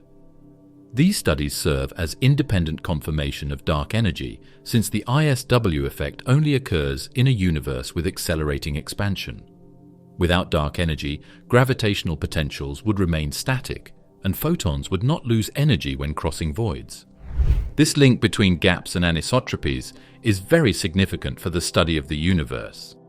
This means that CMB pictures show not only how the universe looked in the beginning, but also how it has changed over time. Scientists can check how well our ideas of how structures form match reality by looking at anisotropies. The supervoid must fully describe the Eridanus cold spot for degree CDM to pass yet another test. If it doesn't, it could mean that our models need to be improved, or that there is new science behind the strange thing. Because of this, the cold spot becomes a standard for studying how primary and secondary anisotropies interact with each other. Was the strange thing present in the early universe and made stronger by the void, or is it a result of structure from later time? Scientists are still arguing about this issue, but the void makes sure that at least some of the information comes from secondary contacts. The answer might lie in carefully modeling both inputs, which is what poles now and in the future are trying to do. The Eridanus case highlights how even the emptiest regions of space play active roles in shaping the universe we observe. Voids are not passive gaps. They are dynamic participants in cosmic evolution, sculpting the CMB anisotropies we study to understand everything from dark energy to the geometry of space. The cold spot is simply the most dramatic example, a scar on the microwave sky left by a billion light-year basin of emptiness. Redshift surveys confirming the gap. Redshift studies proved that Eridanus was surprisingly empty, while galaxy counts and brightness readings gave hints. Astronomers could make a three-dimensional picture of where galaxies are spread out by measuring their redshifts from all over the sky. This lets them do more than just count galaxies in 2 dimensions. It also let them peel back the layers of space and see where the real gaps in the structure at the big scale were. In these studies, which looked at its nothingness over billions of light years. The Eridanus Supervoid became most clear. Redshift is a fundamental tool in cosmology. As the universe expands, light from distant galaxies is stretched to longer, redder wavelengths. The more distant a galaxy is, the greater its redshift. By measuring this shift in spectral lines, features of hydrogen, oxygen or other elements, astronomers can calculate how far away the galaxy lies. This method transforms flat sky surveys into three-dimensional atlases, where filaments, clusters and voids stand out as clear patterns. When redshift surveys targeted the Eridanus cold spot region, the difference was dramatic. Instead of the dense walls and interconnected filaments seen elsewhere, the line of sight revealed vast stretches with far fewer galaxies. Layer by layer, over nearly 1 billion light-years, the surveys showed a consistent underdensity. It wasn't just a shallow gap near the Milky Way, nor a statistical fluke. The void extended deeply, carving out a genuine canyon in the cosmic web. One of the earliest redshift surveys to confirm this was the 2DF Galaxy Redshift Survey in the early 2000s, followed by deeper campaigns from the Sloan Digital Sky Survey, SDSS. These projects catalogued hundreds of thousands of galaxies, creating detailed maps that exposed the skeleton of the universe. In Eridanus, they revealed that the galaxy deficit was real, extensive, and sharply aligned with the cold spot. Later projects, including the Dark Energy Survey, expanded this work, adding millions of new redshifts and refining the void's depth and size. The advantage of redshift surveys is that they allow astronomers to separate nearby galaxies from more distant ones. This matters because an underdensity could otherwise be confused with a foreground effect, such as dust or incomplete coverage. By mapping galaxies across different redshift slices, researchers could track the continuity of the void. They found that the underdensity persisted across multiple distance ranges, stacking into an enormous supervoid nearly 1 billion light-years wide and perhaps 3 billion deep. Statistical analysis confirmed that the deficit was significant. Compared to cosmic averages, the Eridanus region contained far fewer galaxies than expected for its volume. The probability of such a gap appearing by random chance was vanishingly small. This gave astronomers confidence that they weren't just looking at noise or patchy data, they were seeing a real structural feature. Redshift surveys also revealed how the void connects to the surrounding cosmic web. Its boundaries are marked by denser filaments and clusters, the walls of the void. These walls act as gravitational attractors, pulling galaxies toward them and reinforcing the emptiness inside. In visualizations, Eridanus looks like a hollow bubble embedded in a honeycomb of structure, one of the largest bubbles ever recorded. Another key function that redshift mapping did was test how much the space contributed to the cold spot. Astronomers could figure out how photons would lose energy as they crossed Eridanus by simulating its density profile, which shows how empty it is in the middle and how dense it gets as it gets closer to the edges. As expected, from what WMAP and Planck saw, the data showed that this kind of supervoid could indeed cause the CMB to cool down. Even with these results, redshift surveys brought up arguments that are still going on. Some experts said that even though Eridanus is big and empty, it might not be empty enough to explain the whole cold spot. Others said that putting smaller holes next to each other along the line of sight could make the effect stronger by adding to it. In any case, the redshift data showed that there is a huge underdensity facing the cold spot. In the field of astronomy as a whole, the Eridanus Supervoid was used to show how useful redshift scans can be. Astronomers might still be arguing about whether the cold spot was real or not without them. Now that we have them, we have a three-dimensional map that proves the void exists. In the study of redshift, an oddity was made into a structure, connecting the universe's oldest light with its biggest holes in the present day. Measuring the void's depth.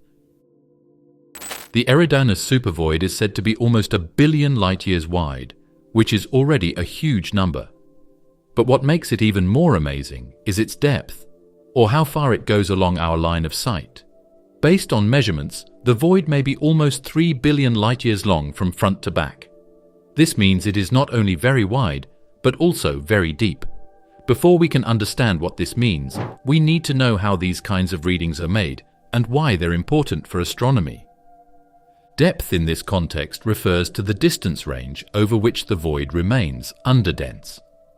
Unlike its width, which can be estimated by mapping the sky, depth requires peeling back layers of the universe. This is where redshift surveys become essential. By measuring the redshifts of galaxies in the Eridanus direction, astronomers can place them at different distances. When plotted, the distribution reveals a striking feature. For billions of light-years, galaxy counts are significantly below average. Only after several billion light-years do the counts begin to rise again, marking the back wall of the void. This depth is what distinguishes the Eridanus Supervoid from smaller, more ordinary voids. Most voids might be 50 to 150 million light-years across and a few hundred million deep. Eridanus is nearly 10 times larger in width and perhaps 20 times deeper. It is not a single hollow bubble, but a canyon carved through the cosmic web, stretching further than most galaxy clusters span in their entirety. To quantify the depth, astronomers use both spectroscopic and photometric redshifts. Spectroscopic redshifts, derived from galaxy spectra, are highly precise but time-consuming. Photometric redshifts, estimated from galaxy colors in different filters, are less precise but allow for much larger datasets. By combining the two methods, scientists map the void's extent with reasonable confidence. They find that the Eridanus underdensity extends from redshifts of about 0.1 to 0.3, translating to nearly 3 billion light-years. The significance of such depth is twofold. First, it amplifies the void's effects on light.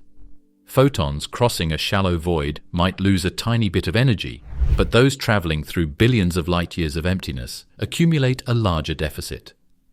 This makes the integrated Sachs-Wolfe effect stronger, helping to explain the cold spot in the CMB. Second, depth increases the void's rarity. While large voids are expected in the cosmic web, one this deep pushes the boundaries of probability under the LCDM model. Its existence forces cosmologists to ask whether such extreme structures are merely rare, or whether they reveal something new about cosmic evolution. Depth also influences how the void interacts with its surroundings. The longer the underdensity stretches, the more pronounced the contrast becomes with the dense walls that border it. These walls act as gravitational attractors, pulling galaxies toward them and leaving the void even emptier. The Eridanus Supervoid's depth means that its boundaries are not just sharp edges, but enormous structures of their own, filaments and walls that anchor the void within the cosmic web. Astronomers are often amazed when they think about how deep the void is. If you move at the speed of light, you could look down a tunnel that never ends. Galaxies are few and far between along the way. They are like islands of matter in a sea of nothingness. This means that telescopes will see fewer galaxies per unit volume, background objects that aren't as bright, and less gravitational lensing. The depth makes sure that all observational tests, from microwave background maps to optical scans, can pick up on the void's mark. Of course, it's not always easy to measure depth. It can be hard to tell where the gap starts and stops because of photometric redshifts that blur the edges. Even though they are very accurate, spectroscopic studies can't look at as many galaxies. This is why the void's description has been improved by combining several datasets, such as SDSS, 2MASS, WISE, and the Dark Energy Survey. There are some unknowns, but everyone agrees on one thing: Eridanus is not shallow. It goes through the universe like a huge tube that is billions of light-years deep. This enormous span is what makes the void such an important laboratory for cosmology. Its depth amplifies its impact on the CMB, strengthens its influence on galaxy evolution, and challenges our understanding of how rare structures form. Without such depth, the cold spot might not exist, or at least not with the same intensity. With it, the Eridanus Supervoid becomes the most convincing explanation for one of cosmology's biggest anomalies: a CMB temperature drop. In 2003, the Wilkinson Microwave Anisotropy Probe, WMAP, made the first picture of the cosmic microwave background, CMB. The Eridanus cold spot showed up as a bright blue dip that was about 70 microkelvin cooler than the rest of the galaxy. That may not seem like much, but in the grand scheme of things, it was a big deal. The CMB is very constant. Changes in temperature are usually less than 1 part in 100,000. The cold spot stood out like a sore on the universe's skin against this smooth background. The main hint that connected the Eridanus Supervoid to the oldest light we can see was its temperature profile. The CMB is essentially the afterglow of the Big Bang, released when the universe was only 380,000 years old. Its small temperature variations reflect primordial density fluctuations, the seeds of galaxies and clusters. Most of these anisotropies are well explained by standard cosmology, but the cold spot was different. It spanned 5 to 10 degrees across the sky, making it one of the largest anomalies ever detected. Its temperature depression was not just broad, but deep, raising the question, was this anomaly truly primordial, or was something intervening on the way to Earth? That something turned out to be the Eridanus Supervoid. As CMB photons crossed this massive underdensity, they lost energy through the integrated Sachs-Wolfe effect. Normally, photons fall into gravitational wells, gain energy, and then regain what they lost as they climb out. But in an expanding universe dominated by dark energy, gravitational potentials change while photons are inside them. In voids, that means photons exit with less energy than they entered, arriving cooler. The 70 microkelvin drop in the cold spot matches the expected scale of such an energy loss across a billion light-year void. Planck's 2013 maps confirmed WMAP's findings with higher resolution and sensitivity. The cold spot was real, not an artifact of instrumentation or data processing. Its temperature profile showed a clear central dip, surrounded by a slightly warmer ring, exactly what would be expected if photons passed through a giant underdensity. The center appeared cooler because photons lost energy inside the void, while the edges appeared warmer because photons skimming the boundaries gained a slight boost.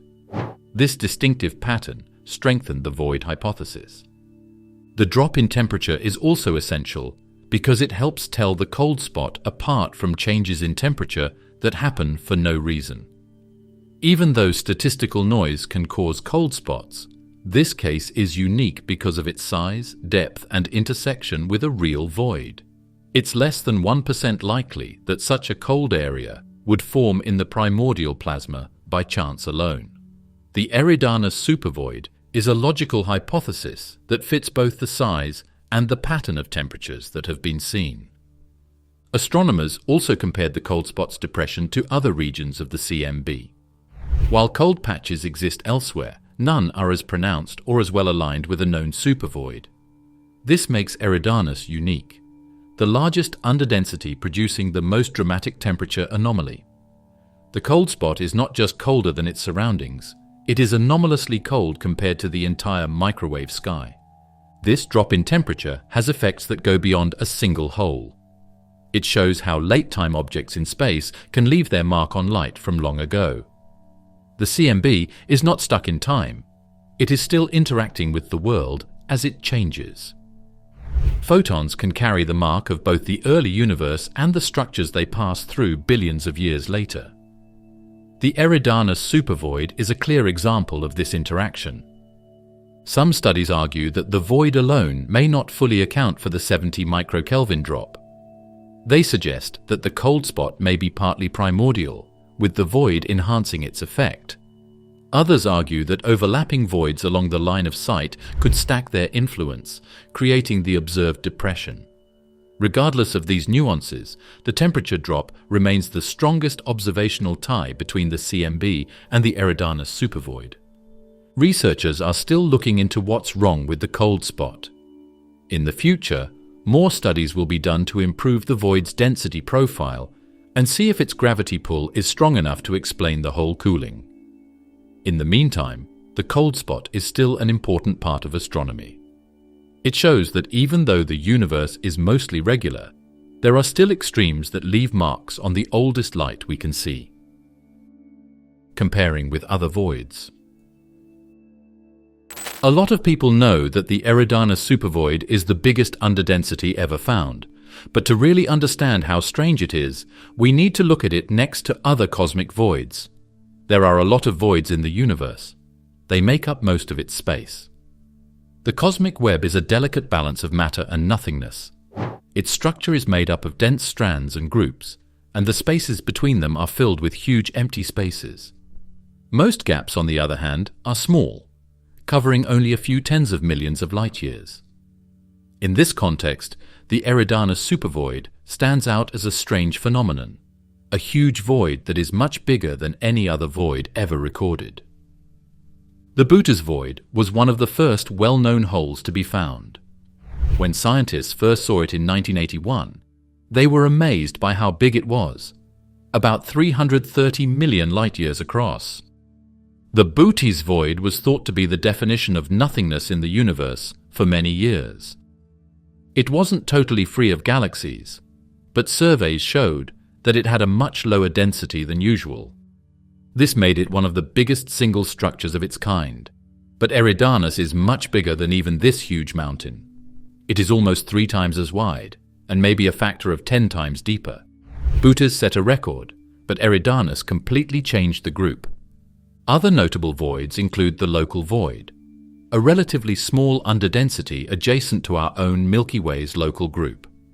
The local void, spanning about 150 million light-years, influences the motions of nearby galaxies, pulling them slightly toward denser regions and away from the emptiness.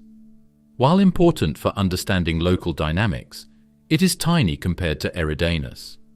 This comparison highlights the gulf between common voids that subtly shape galaxy motions and supervoids that can imprint themselves on the cosmic microwave background. The KBC void is another interesting comparison.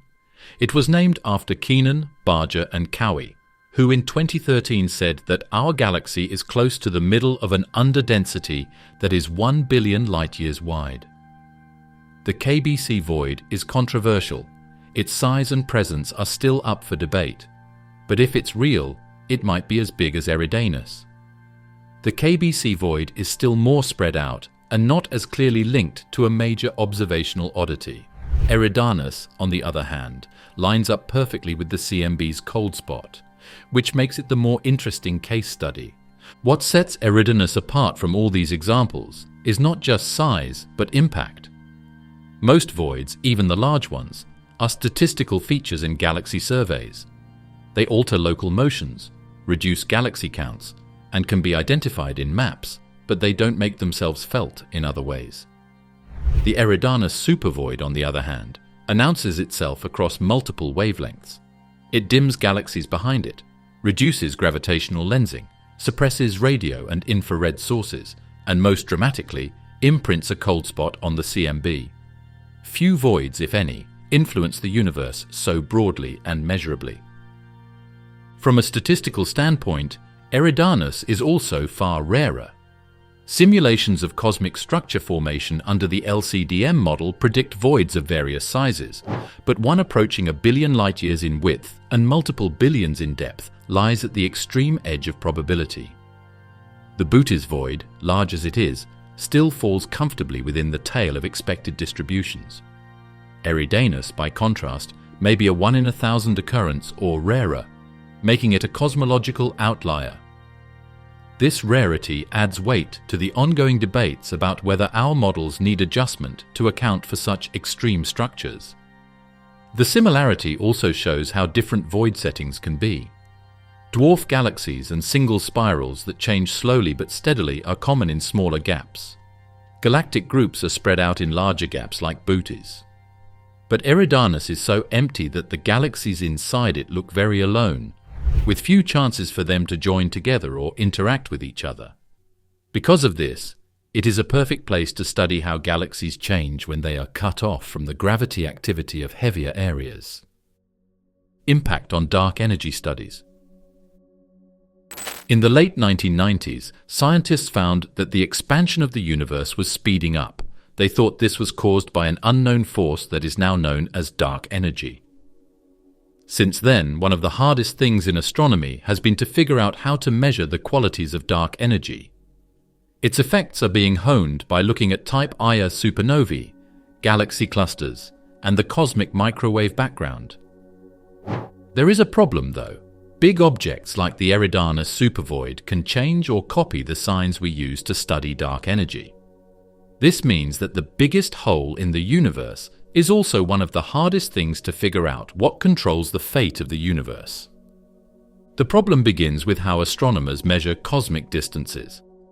Type Ia supernovae are treated as standard candles, objects of known intrinsic brightness. By comparing their actual brightness to their expected brightness, astronomers can calculate how far away they are and thus measure the universe's expansion rate. But if a supernova lies behind a massive void, like Eridanus, it may appear dimmer than expected. That dimming could be misinterpreted as the supernova being farther away, artificially inflating the perceived expansion rate. In other words, voids can masquerade as evidence of stronger dark energy. The Eridanus Supervoid, stretching nearly 1 billion light-years across and several billion deep, is especially problematic because of its scale. Light from any galaxy, supernova, or quasar behind it must pass through the void's emptiness. Along the way, photons lose energy via the integrated Sachs-Wolfe effect and spread out due to reduced gravitational focusing.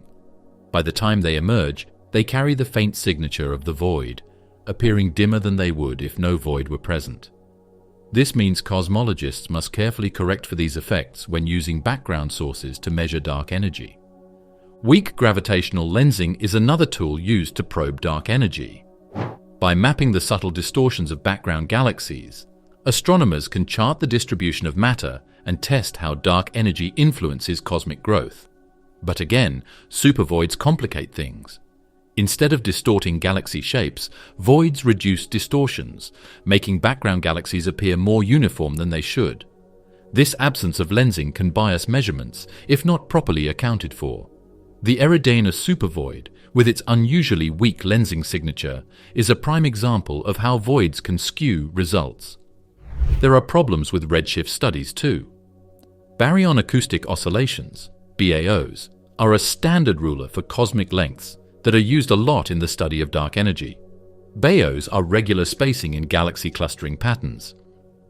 But gaps can mess up these patterns, making it look like galaxies are spread out in less even ways. The Eridanus Supervoid has a huge underdensity that could change BAO signals going in its way.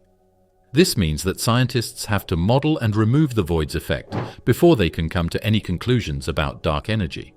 But voids like Eridanus don't have to be a bother. They can be used as tools. Effects that make it hard to measure dark energy can also be used to test ideas in new ways. For example, the integrated Sachs-Wolfe effect only happens in universes that are expanding very quickly. Cosmologists can check to see if dark energy acts the way they think it should by measuring the cold spot and comparing it to what they thought it would do. So, the Eridanus Supervoid is both a pollutant and a tool. It changes some data and confirms others. Simulations of structure formation under the LCDM model also highlight Eridanus's importance. If voids of this size are as rare as predicted, then their existence must be reconciled with the model's predictions for dark energy's role in shaping cosmic evolution. Some researchers argue that extreme voids like Eridanus could point to small deviations in dark energy's behavior. Perhaps it is not perfectly constant, as the cosmological constant assumes, but varies slightly across time or space. While no consensus has been reached, the possibility keeps the Eridanus Supervoid at the center of theoretical discussions. The Dark Energy Survey, DES, Euclid, and the Legacy Survey of Space and Time, LSST, that will be built at the Vera Rubin Observatory all pay a lot of attention to voids. Either they have to hide places like Eridanus, or make very accurate models of their effects. The cold spot's alignment with the void is both a challenge and an opportunity. It's a problem because it makes it harder to measure dark energy, But it's also an opportunity because it lets scientists directly test how large-scale underdensities combine with fast growth. Radio galaxy counts. Optical and infrared studies gave us the first clear picture of how empty the Eridanus Supervoid is, but radio astronomy added another layer of proof. A galaxy doesn't just shine invisible light, it also sends out strong radio waves, especially if it has giant black holes that are ejecting jets. Astronomers can map structure in ways that aren't affected by how bright something is or how much dust is in the way by keeping track of radio sources across the sky. Radio galaxy counts and other bands both showed the same thing about Eridanus. The area was surprisingly empty. Radio surveys such as the NRAO VLA Sky Survey, NVSS, and the Sydney University Molonglo Sky Survey, SUM-S, catalogued millions of radio sources across the sky. These sources are often quasars, radio-loud galaxies, or star-forming systems with strong synchrotron emission. Because they are bright and detectable at great distances, they serve as excellent tracers of large-scale structure. If the Eridanus Supervoid truly represented a massive underdensity, then radio galaxies should be suppressed there, just as optical and infrared galaxies were. That is exactly what the surveys revealed. When astronomers examined NVSS data in the direction of the cold spot, they found a significant dip in radio source density. The number of detected galaxies was lower than the cosmic average, and the deficit lined up almost perfectly with the CMB anomaly. This was important because radio observations are not affected by dust in the Milky Way. Optical surveys must always contend with the possibility that foreground dust is hiding galaxies, but radio waves pass through dust unimpeded. The reduced counts in NVSS therefore offered unambiguous confirmation. The void was real and not a product of obscuration. The lack of radio galaxies also helped us understand how deep the void was. Radio-loud active galaxies can be found at redshifts well above 1, which means they can see things billions of light-years away. Since Eridanus had problems in all of these areas, it was thought that the gap went far along the line of sight. Surveys of Redshift showed that it was about 3 billion light-years deep, which matched what we knew. Another strength of radio data is its statistical power. NVSS alone catalogued nearly 2 million sources, giving researchers a rich dataset to test anomalies. When they stacked galaxy counts in different patches of sky and compared them to Eridanus, the difference was stark. The cold spot region consistently came up short, reinforcing the idea that its galaxy population, radio or otherwise, was dramatically reduced. Radio counts also tied directly into models of the integrated Sachs-Wolfe effect. Since the ISW effect depends on large-scale matter distribution, independent confirmation of underdensity in radio sources strengthened the case that the cold spot was caused by photons crossing the void. The more wavelengths and surveys that showed deficits, the harder it became to argue that the cold spot was purely a statistical artifact. How well radio poles fit with other datasets was one of the most captivating elements about them. Optical, infrared, and radio signals all showed the same thing. Eridanus had fewer galaxies than predicted. Different types of biases were removed for each wavelength: dust for visual, faintness for infrared, and obscuration for radio. They all came to the same conclusion. There was a huge empty space. Radio galaxies are not uniformly distributed, and small-scale fluctuations are common, but the scale of the deficit in Eridanus exceeded what could be explained by randomness. Statistical tests showed that the chance of such a dip occurring in radio counts by accident was very low. The cold spot's alignment with this deficit made the case even stronger. The radio deficit also offered a new angle on galaxy evolution inside voids. Radio galaxies are typically associated with massive systems hosting active supermassive black holes. Their scarcity in Eridanus suggests that the void is not just missing ordinary galaxies, but also the most massive, energetic ones. This fits the broader pattern that galaxies in voids evolve differently, isolated, less massive, and less likely to host powerful radio-loud activity. By the 2010 radio galaxy counts were one of the most important pieces of proof for the Eridanus Supervoid. They came up with more evidence that the hole was real, ruled out dust, and confirmed the depth of the underdensity. Today, radio astronomy is still adding to this picture. New tools like LOFAR and the soon-to-be-built square-kilometre array promise to make pictures of the structure of the universe that are even more detailed. Dark Energy Survey Contributions. The goal of the Dark Energy Survey, DES, was to find out why the universe is expanding faster, which is one of the biggest mysteries in astronomy.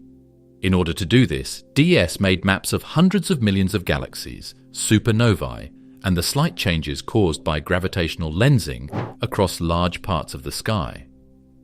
Even though the survey's main goal was to figure out dark energy, it also turned out to be a very useful tool for studying big objects, especially the Eridanus Supervoid. DES proved that Eridanus is one of the biggest underdensities ever recorded by giving us some of the most detailed galaxy maps we've seen so far. DES operated from 2013 to 2019 using the Dark Energy Camera, DCAM, mounted on the Blanco 4-meter telescope at Cerro Tololo Inter-American Observatory in Chile. DCAM was a powerhouse, a 570 megapixel camera capable of imaging wide swathes of the southern sky with extraordinary depth. Over 6 years, DES covered about 5,000 square degrees, roughly 1/8 of the sky, focusing on areas particularly rich in cosmological information. Conveniently, this included the southern skies where the Eridanus constellation lies, making DES perfectly positioned to probe the cold spot region. Perhaps the best thing about the survey was that it covered a lot of ground. DES was more balanced than previous studies, which either looked at large areas with little detail or narrow, deep strips. It made a list of hundreds of millions of galaxies that are billions of light-years away and gave optical redshifts that could be used to map structure in 3 dimensions. This gave cosmologists a view of the cosmic web that had never been seen before. It showed voids, clusters, and strands. When DES data were analyzed in the direction of Eridanus, the results were striking. Galaxy counts were significantly suppressed across a region nearly 1 billion light-years across. The underdensity was not a shallow dip, but extended deeply along the line of sight, matching the 3 billion light-year profile suggested by earlier Redshift surveys. The precision of DES allowed researchers to trace the void's boundaries more clearly, distinguishing its central emptiness from the dense filaments that enclosed it. DES also made it possible to test the void's connection to the cold spot with greater rigor. By modeling the density profile of the Eridanus Supervoid and simulating its gravitational influence, scientists compared predictions of the integrated Sachs-Wolfe effect with the observed CMB depression.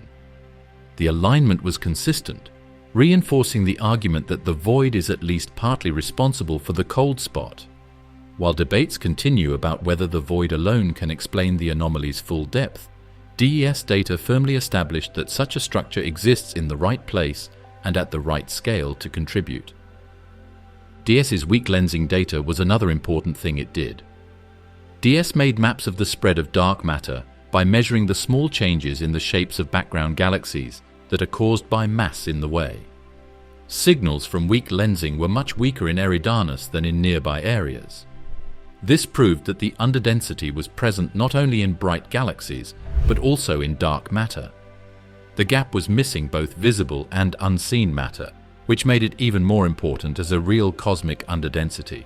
DES also helped place it in a statistical context. Using its large catalogue, researchers compared the supervoid to thousands of smaller voids across the survey. Eridanus stood out as an extreme outlier, larger and deeper than almost all others. This rarity raised important questions about whether the LCDM model fully accounts for such structures, or whether Eridanus represents a tail-end possibility of cosmic variance. Either way, the survey made it clear. Eridanus was not an artifact or an illusion, but a genuine giant among voids. DES played an even bigger part. Its use of multiple wavelengths let scientists study galaxies in the empty space, which are often different from those in heavier areas. Based on the DES data, Eridanus galaxies were generally smaller, bluer, and less clumped together, which is similar to what is seen in void settings.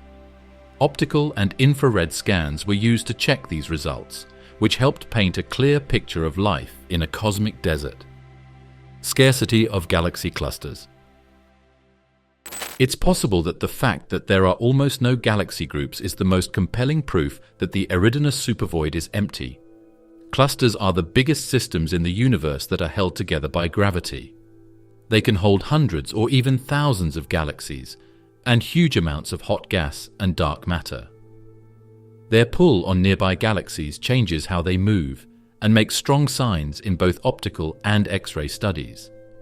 But when you look toward Eridanus, there are no groups at all, which supports the idea that this area is a real supervoid.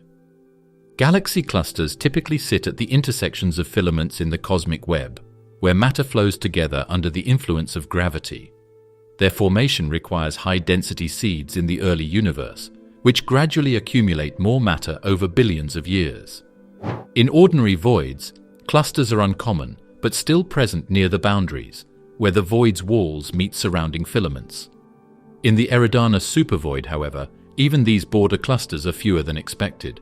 This makes Eridanus not just an underdense region, but one that is structurally different from typical void environments. X-ray surveys provide some of the clearest evidence of this scarcity. Clusters shine brightly in X-rays because their deep gravitational wells trap hot plasma at tens of millions of degrees. Observations from satellites such as Rosette, Chandra, and XMM Newton routinely detect clusters across the sky. But in the Eridanus direction, there are far fewer X-ray bright clusters compared to control regions. The lack of this hot gas glow is a direct signal that massive gravitational wells, those needed to form clusters, are largely absent. Optical surveys back this up. Large projects like the Sloan Digital Sky Survey SDSS and the Dark Energy Survey DES use algorithms to identify clusters by searching for overdensities of galaxies. In Eridanus, those overdensities are strikingly absent. Where a billion light-year stretch of sky should host numerous rich clusters, DS found only a sparse scattering of modest groups. The deficit is so pronounced that some researchers describe Eridanus as not merely underdense, but cluster-empty. This scarcity also affects weak gravitational lensing signals. Normally, clusters act as powerful lenses, distorting the shapes of background galaxies. They create measurable weak lensing peaks in survey maps which cosmologists use to study dark matter. In Eridanus, those peaks are almost non-existent. Instead of strong distortions marking cluster-rich zones, the maps show flat, unremarkable signals consistent with a massive underdensity. The void's lack of clusters is therefore confirmed not just by optical and X-ray observations, but by the gravitational landscape itself. The absence of clusters has important implications for cosmic evolution. Clusters represent the universe's most advanced stage of gravitational collapse. Their rarity inside Eridanus suggests that matter never had enough time or density to form them in significant numbers. This may indicate that the initial density fluctuation that seeded Eridanus was unusually low, creating a region that evolved differently from the rest of the cosmic web. Galaxies that do exist in the void are left isolated, without the gravitational tethers that clusters provide, leading to slower evolution and fewer interactions. An additional effect of this lack is that it makes the cold spot stronger. There aren't as many gravity wells for photons to get energy from as they pass through space without groups. The integrated Sachs-Wolfe effect gets bigger, which makes the CMB slump worse. So, the lack of groups isn't just a sign of the gap. It's also a part of how it leaves its mark on the microwave background. Comparisons with other voids make this difference stark. The Boötes void, for example, while large, still contains some clusters and rich groups along its edges. Eridanus, by contrast, appears nearly barren. This reinforces its classification as a supervoid and underscores its rarity in the cosmic landscape. Simulations of large-scale structure suggest that regions this empty are extremely unlikely, which is why Eridanus continues to challenge cosmologists. the scarcity of clusters also highlights the need for multi-wavelength confirmation. Optical surveys reveal the lack of galaxy overdensities. X-ray surveys show missing hot gas, and weak lensing maps confirm shallow gravitational potentials. Together, they present a consistent picture. The Eridanus Supervoid is not just lacking in ordinary galaxies, but in the universe's largest structures as well. Supervoids in LCDM cosmology. The usual basis for current cosmology is the LCDM model, which stands for lambda cold dark matter. It blends Einstein's cosmological constant, lambda, which stands for dark energy, with cold dark matter, which is what builds structures, but can't be seen. This model has done a great job of understanding the large-scale structure of the universe, the cosmic microwave background, CMB, and how space is expanding faster than ever before. The Eridanus Supervoid, on the other hand, pushes the edges of LCDM with its huge size and strange intersection with the cold spot. In what ways does the normal model explain such a huge void? In LCDM, structure formation begins with small density fluctuations in the early universe. Regions slightly denser than average attract more matter and grow into filaments, galaxies, and clusters. Underdense regions, by contrast, expand faster than their surroundings, evacuating matter and leaving behind voids. This process is well understood, and simulations of the cosmic web reproduce the honeycomb-like network of filaments and voids we observe today. Ordinary voids, spanning tens to hundreds of millions of light-years, are a natural outcome of this evolution. Supervoids, however, are rare. LCDM simulations predict that underdensities as large as 300 to 500 million light-years should exist but are uncommon. Billion light-year voids like Eridanus, and especially ones aligned with observable CMB anomalies, are statistically improbable. Studies suggest that a void of Eridanus' size should occur only once or twice in the observable universe, if at all. This rarity makes it a critical test case. If LCDM can explain Eridanus, it reinforces the model's validity. If it cannot, new physics may be required. One important question is whether Eridanus is really a single unified void, or if it is made up of many smaller voids that are stacked on top of each other along the line of sight. Much more likely in LCDM is for voids to meet than for there to be a single underdensity. Some experts say that calling it a supervoid might be oversimplifying it. The structure could actually be a chain of voids that work together to make it look like one big canyon. This theory makes Eridanus seem less unlikely, but it doesn't change the fact that the area is still remarkably empty compared to other places. In LCDM, the integrated Sachs-Wolfe (ISW) effect predicts that voids can leave imprints on the CMB, but simulations show that even the largest expected voids struggle to produce a cold spot as cold and extended as the one we see. This discrepancy fuels debate. Some cosmologists argue that Eridanus may not fully account for the cold spot, leaving open the possibility of a primordial origin or new physics beyond LCDM. Others contend that with the right combination of depth, width, and overlapping voids, LCDM can still explain the anomaly without breaking its framework. The statistical significance of Eridanus also raises questions. If supervoids of its size are possible, but extremely rare, how likely is it that one happens to align perfectly with the cold spot? Some simulations place the probability at less than 1%. That doesn't mean it's impossible. Rare events do occur in vast universes. But it does mean Eridanus is an outlier worth scrutinizing.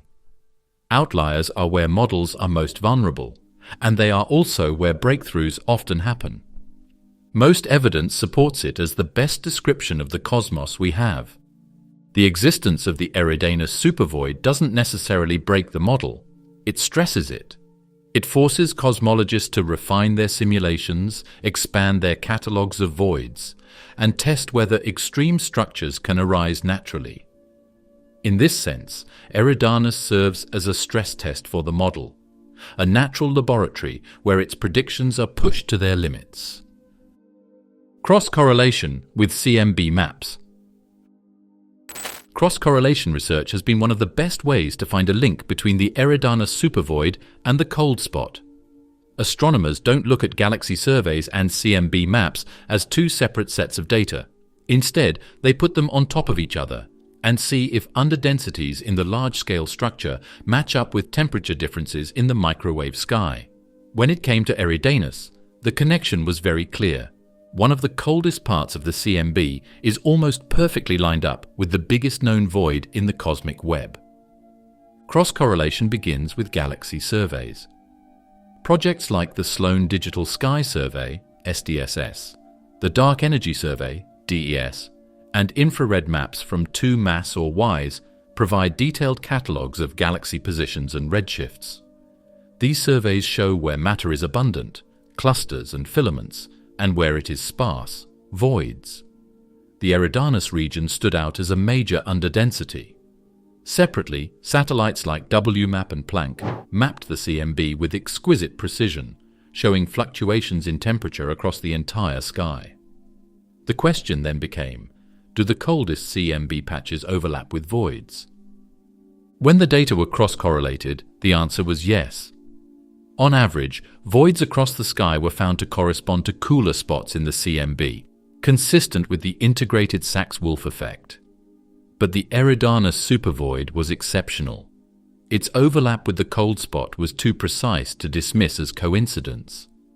Statistical tests showed that the probability of such alignment arising by chance was very low. The cold spot's location was not random. It matched the largest underdensity ever mapped.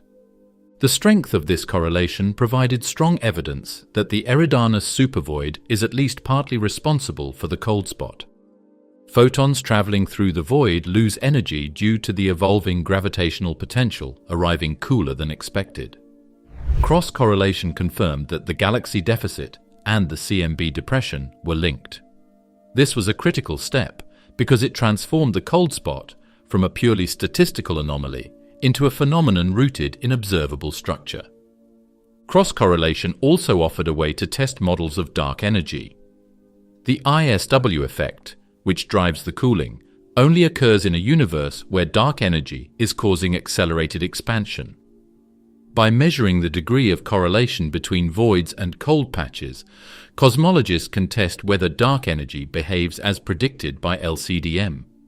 The Eridanus cold spot became the most dramatic case study for this method, anchoring theoretical debates with observational data. The cross-correlation results also revealed tensions. While voids in general show weak correlations with CMB temperature fluctuations, the Eridanus case was far stronger than average. Some researchers argued that LCDM struggles to produce such a strong signal from even the largest voids. This fueled speculation that while Eridanus explains much of the cold spot, some of the anomaly may still be primordial in origin.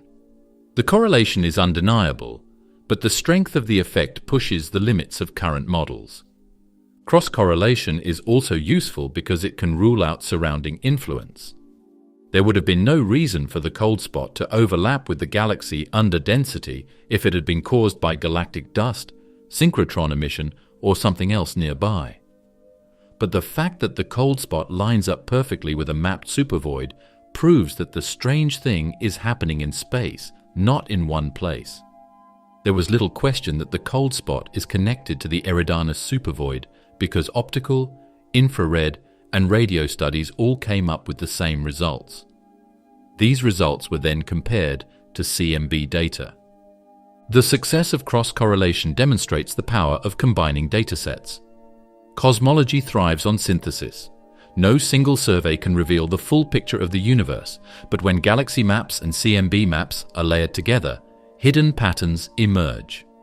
The Eridanus cold spot is one of the clearest examples of this principle. It shows that cosmic structures we can see today leave imprints on the oldest light we can observe. Cross-correlation continues to be refined with upcoming surveys. The Vera Rubin Observatory's Legacy Survey of Space and Time, LSST, and ESA's Euclid mission will deliver deeper and wider galaxy catalogues, allowing even more precise correlations with CMB data. These will help determine whether Eridanus is truly unique, or whether other voids also show strong CMB signals. If multiple supervoids are found to correlate with cold spots, it will strengthen the case for the ISW effect as the explanation. If not, the Eridanus anomaly will stand as a singular challenge. Lack of hot gas in X-ray surveys. Looking at the hot gas that fills the spaces between galaxies is one of the best ways to find the biggest shapes in the universe. Galaxy clusters are surrounded by huge rings of gas that are heated to tens of millions of degrees.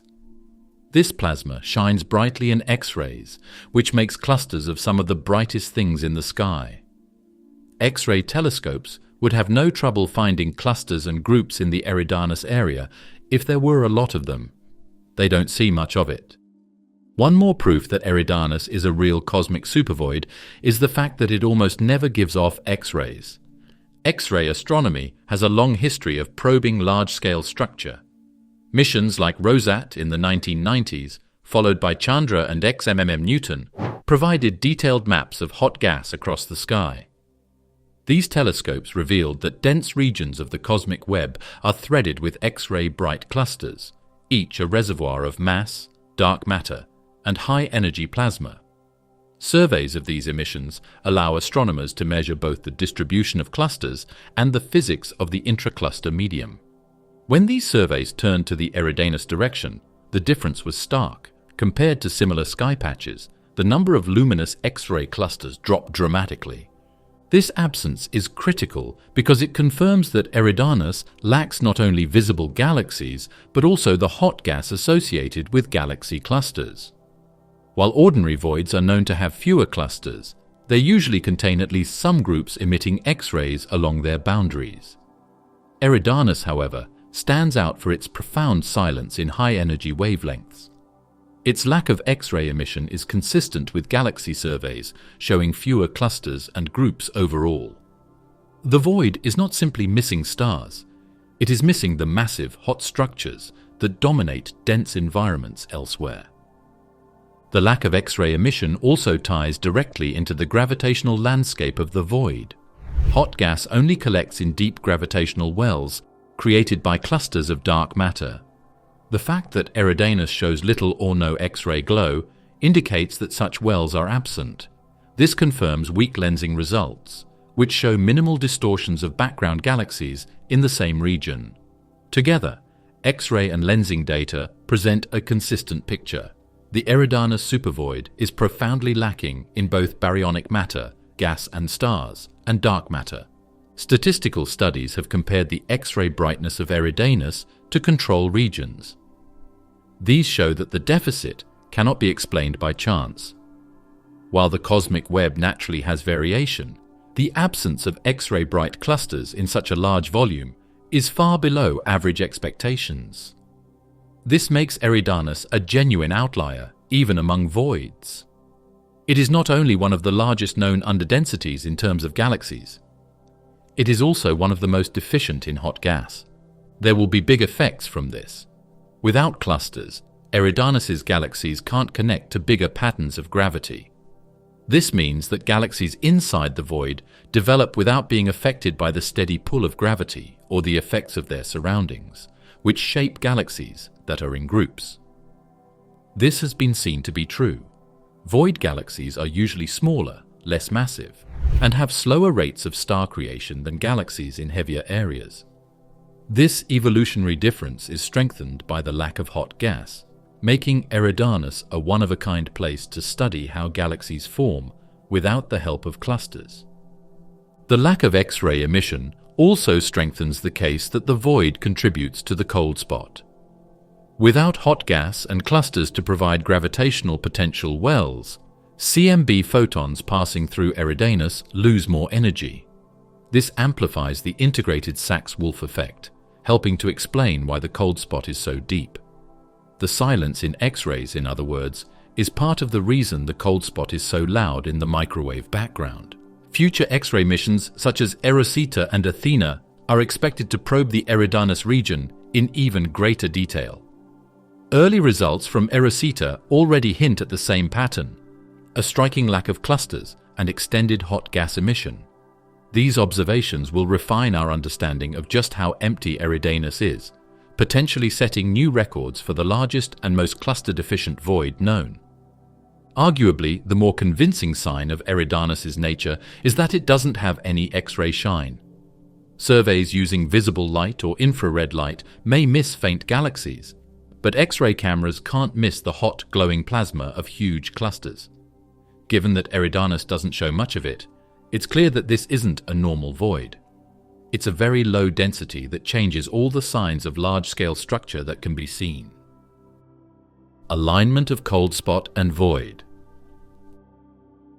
A wonderful thing about the Eridanus Supervoid is how well it lines up with the cold spot in the cosmic microwave background, CMB. The cold spot was first seen by WMAP in 2003, and Planck confirmed it in 2013.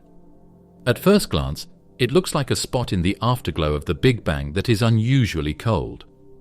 It stands out against the CMB's smooth fabric. But when scientists put galaxy surveys on top of these CMB maps, they saw that the cold spot was right in front of the Eridanus Supervoid, which is a huge empty space.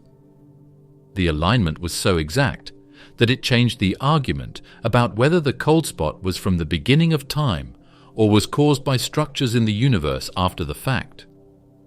The cold spot spans about 5 to 10 degrees in the sky, corresponding to nearly 1 billion light-years in actual size.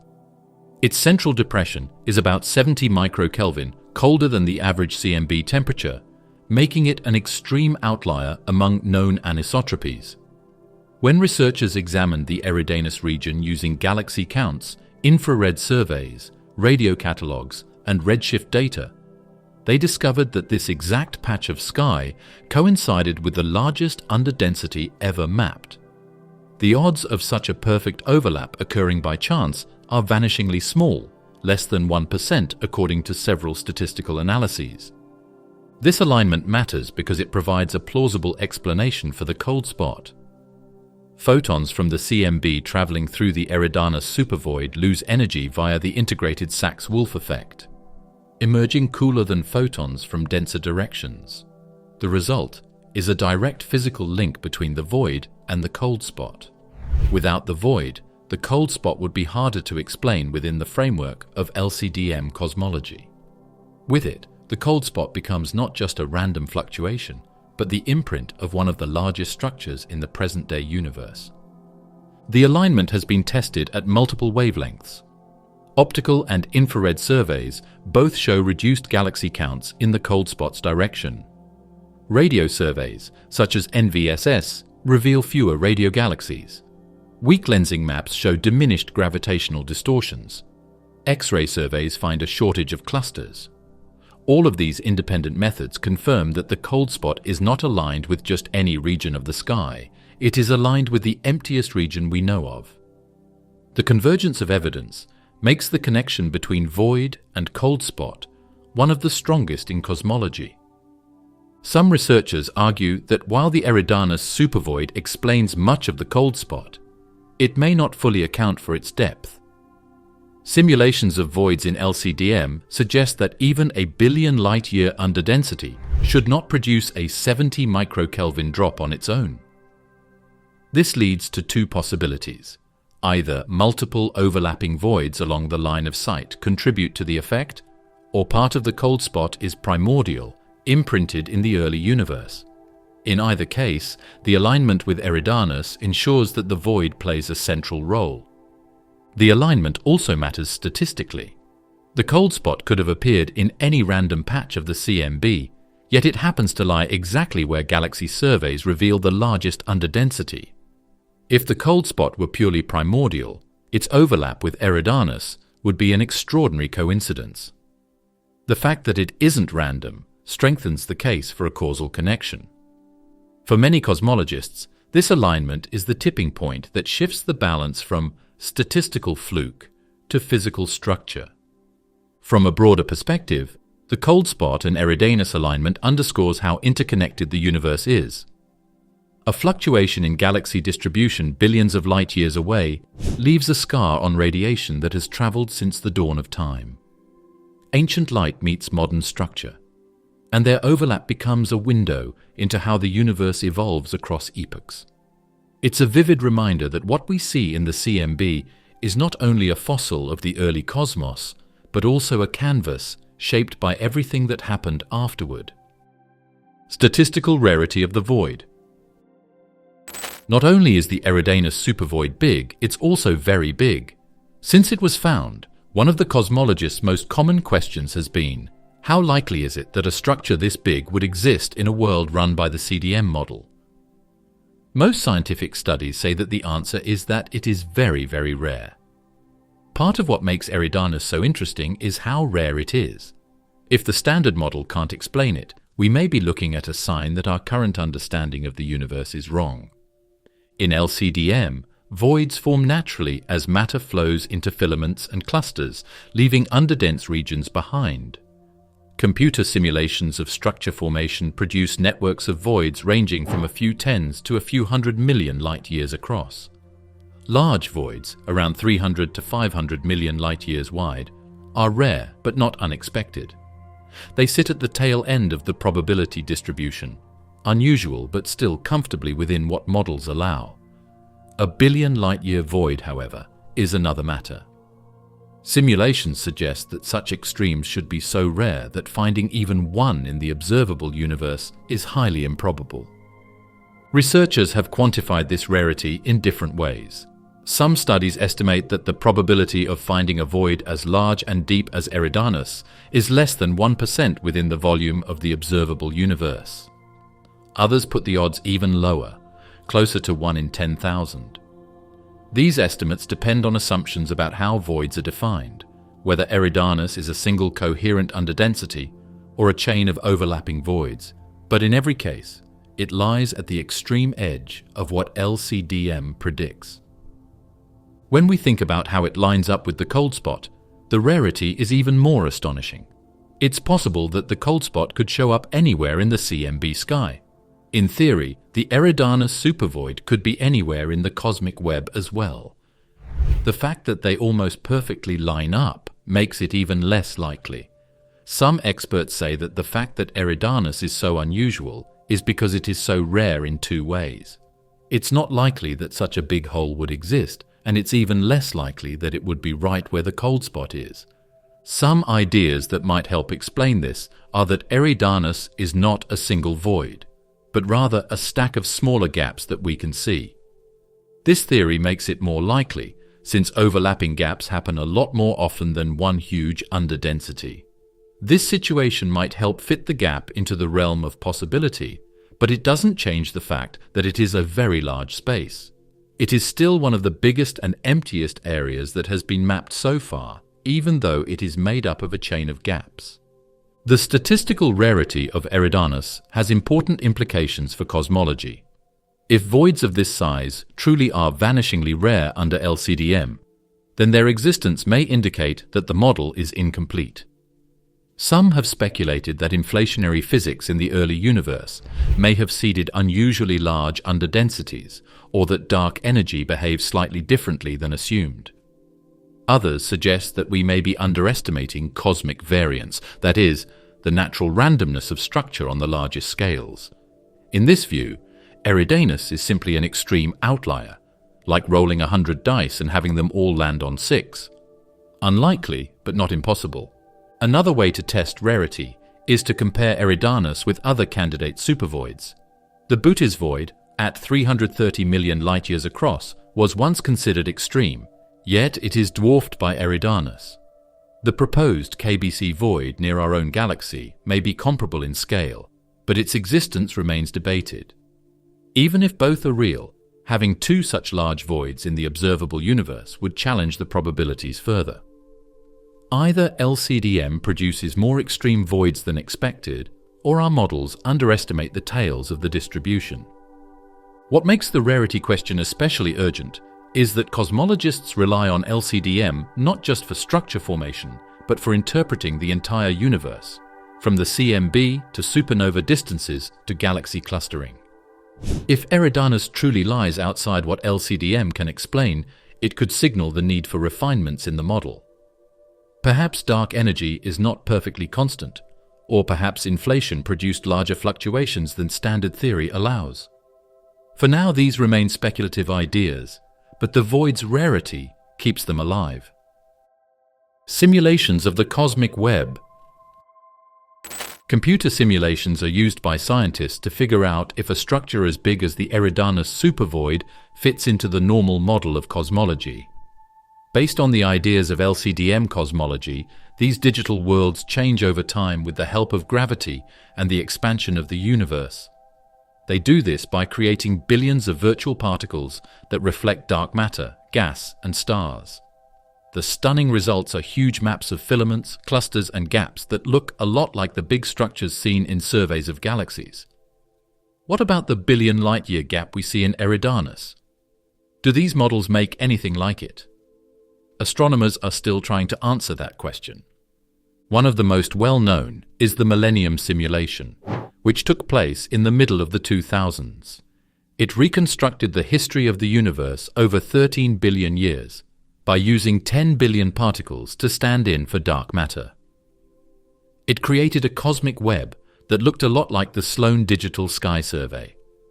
It had groups where filaments met, big gaps in between, and statistical trends that matched real data. Everywhere there were gaps 30 to 150 million light-years wide, and sometimes there were bigger ones, 300 to 400 million light-years wide. But in the Millennium Simulation, there was nothing even close to Eridanus' size. Even larger projects such as the Illustris and Eagle simulations added baryonic physics, including star formation, feedback from supernovae, and the effects of active galactic nuclei. These refinements improved galaxy properties but did not radically alter void statistics. Voids remained common, but the extreme tail, billion light-year supervoids, was still rare. This suggests that Eridanus is at the edge of what LCDM predicts, requiring extraordinary initial conditions to form. To probe further, researchers created specialized void-finding algorithms. These programs comb through simulation outputs, identifying underdensities and cataloging their sizes and shapes. The results consistently show that while supervoids of 500 to 700 million light-years are possible, voids as deep and extended as Eridanus appear only in the most extreme statistical outliers. In other words, simulations don't rule out Eridanus, but they confirm its rarity. Some studies say that Eridanus might not be a single huge gap, but rather a chain of smaller voids that meet where we can see them. This way of cutting models can make it look like there is a huge underdensity where several holes are next to each other. This view makes Eridanus less unlikely and more in line with what the LCDM says will happen. Still, even as a chain, it shows a very big area of empty space compared to the rest of the universe's structure. The role of dark energy also enters the picture. In LCDM simulations, dark energy influences how fast voids expand. Under its repulsive effect, underdense regions grow emptier and larger over time, while clusters grow denser. This accelerates the divergence between voids and walls, making large voids even more pronounced. Simulations show that without dark energy, the largest voids would be smaller and less defined. The sheer scale of Eridanus is therefore paradoxically evidence of dark energy at work. A different aspect that models have shown is how gaps change the way galaxies evolve. Galaxies in artificial voids change more slowly than galaxies in dense filaments because they make stars less quickly and join less often. This fits with what we know about galaxies inside Eridanus, which are smaller, bluer, and less crowded. The fact that models and reality are very similar supports the idea that void spaces are very quiet places where cosmic development can happen. Simulations must balance computational resources with resolution. Modeling a universe big enough to include billion light-year voids while also resolving individual galaxies is nearly impossible with current technology. Researchers often trade detail for scale, meaning small-scale processes might be simplified in ways that affect void statistics. As computing power grows, future simulations may better capture the extreme outliers like Eridanus. Contribution to bulk flows. The Hubble expansion of the universe does more than just move galaxies around. In addition, the gravity pull of nearby buildings causes them to move in other ways at strange speeds. It is called a bulk flow when these smooth movements cover hundreds of millions of light-years. Galaxies can be pulled toward dense groups, or pushed away by vast voids. It is thought that the Eridanus Supervoid shapes large-scale flows on a cosmic scale because of its size and depth. To understand how, we need to recall the gravitational dynamics of voids. A galaxy in a filament or cluster is pulled inward by gravity, but in a void, where matter is scarce, the local gravitational pull is weaker. As a result, galaxies at the edges of a void tend to flow outward toward denser regions. This creates an evacuation effect. The void pushes galaxies away, not by actively repelling them, but by failing to pull them inward. The larger the void, the stronger this outward flow becomes. With Eridanus spanning nearly 1 billion light-years in width and stretching billions in depth, its influence on galaxy motions is substantial. Surveys of galaxy velocities have hinted at such flows. By measuring redshifts and comparing them to expected Hubble expansion, astronomers can map peculiar velocities. In regions bordering Eridanus, galaxies show coherent motions consistent with being pulled toward denser structures outside the void. Some analyses suggest that Eridanus contributes to the large-scale dark flow phenomenon, where galaxy motions appear more coherent than standard LCDM predicts. While the extent of dark flow remains debated, supervoids like Eridanus are natural candidates for influencing these anomalies. In astronomy, bulk flows are very important, so they're not just interesting to look at. They change how we read redshift surveys, figure out how far things are, and describe how the universe is expanding. It looks like a galaxy moving outward from a void has a slightly different redshift than a galaxy that is just being moved by Hubble expansion. If these movements aren't fixed, they can change how cosmic factors, like the Hubble constant, are measured. Because it is so big, the Eridanus Supervoid can tilt views across large parts of the southern sky. Simulations confirm this effect. Models of structure formation show that supervoids generate outward velocities at their boundaries, sometimes hundreds of kilometers per second. For Eridanus, with its unprecedented scale, these flows could extend across hundreds of millions of light-years, influencing not just local galaxies, but large-scale patterns in galaxy clustering. This aligns with observations of peculiar velocity fields, where certain regions of the sky show consistent outward or inward motions on scales difficult to explain without invoking extreme structures like supervoids. Another key impact of bulk flows from Eridanus is their influence on cosmic microwave background, CMB, anisotropies. The motion of galaxies and clusters relative to the CMB creates small distortions through the kinetic Sunyaev-Zeldovich effect. In regions influenced by void-driven flows, these distortions may add subtle imprints to the CMB beyond the cold spot itself. While difficult to detect, they represent yet another way the Eridanus Supervoid might leave its mark on the microwave sky. For galaxy evolution, bulk flows create environments of isolation. Galaxies caught in the outskirts of Eridanus move outward, away from each other, reducing the chance of mergers or interactions. This helps explain why void galaxies are typically smaller, bluer, and less evolved than their counterparts in clusters. The flows effectively quarantine them from the dynamical processes that drive growth in denser environments. In Eridanus, this effect is magnified by the void's sheer size, producing one of the most extreme laboratories for studying isolated galaxy evolution. The contribution of Eridanus to bulk flows also ties into the debate about cosmic variance. Are large-scale flows stronger than LCDM predicts, or are they consistent once supervoids are accounted for? If structures like Eridanus can explain observed anomalies, then the standard model holds. If not, it may suggest new physics. Either way, the supervoid has become a central figure in discussions of cosmic motions, bridging the gap between local galaxy surveys and cosmological theory. Photometric redshift catalogues. It takes more than just counting galaxies on a two-dimensional sky map to figure out how big the Eridanus Supervoid really is. Astronomers need to know how far away millions of galaxies are in order to figure out the framework of the universe in 3 dimensions. Spectroscopic redshifts, which measure exact changes in spectral lines, give the most accurate distances, but they take a long time and can only cover a small area.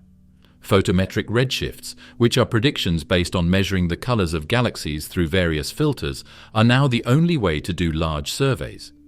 With these catalogues, scientists have been able to peel back the cosmic layers of Eridanus and prove how incredibly empty it is.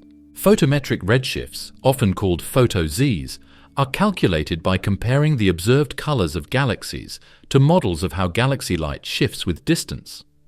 As light from a galaxy travels through the expanding universe, its spectrum is stretched, making it appear redder. By using broadband filters, such as ultraviolet, visible, and near-infrared bands, astronomers can estimate how far a galaxy lies without obtaining a full spectrum.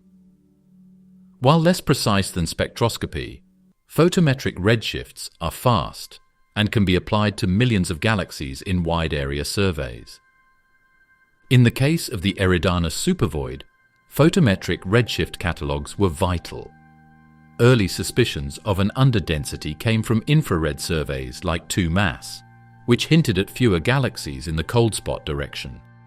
But without redshift data, it was impossible to know whether the deficit was local, shallow, or extended. Photometric catalogues from surveys, such as the Dark Energy Survey, DS, and the Wide Field Infrared Survey Explorer, WISE, changed that. By layering galaxies into redshift bins, they showed that the underdensity extended continuously for billions of light-years, confirming the void's remarkable depth. One strength of photometric catalogues is statistical power. Even though individual photo-Z estimates have uncertainties, typically around 2 to 5% in redshift, they are accurate enough in aggregate to reveal large-scale trends. By stacking thousands or millions of galaxies, the noise averages out, leaving a clear signal of the void's structure. This is exactly what was done for Eridanus. Photo-Z maps showed a consistent extended underdensity far larger than any ordinary void. These catalogues also allowed astronomers to compare Eridanus with other regions of the sky. When similar analyses were performed elsewhere, no void approached its size or depth. The Eridanus Supervoid was not only real, it was exceptional, standing out even in datasets covering vast swathes of the universe. This comparative approach reinforced the claim that Eridanus is among the most extreme structures the cosmos has produced. It was also necessary to use photometric maps to test cosmological ideas. Astronomers used photo-Z data to model the density structure of Eridanus and then simulated how photons would lose energy as they crossed it. Then, these models were compared to the cold spot in the CMB that had been seen.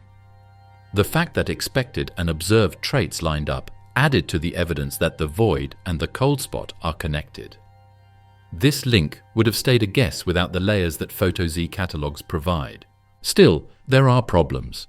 It's hard to get accurate photo-Z images of individual galaxies with photo-Zs.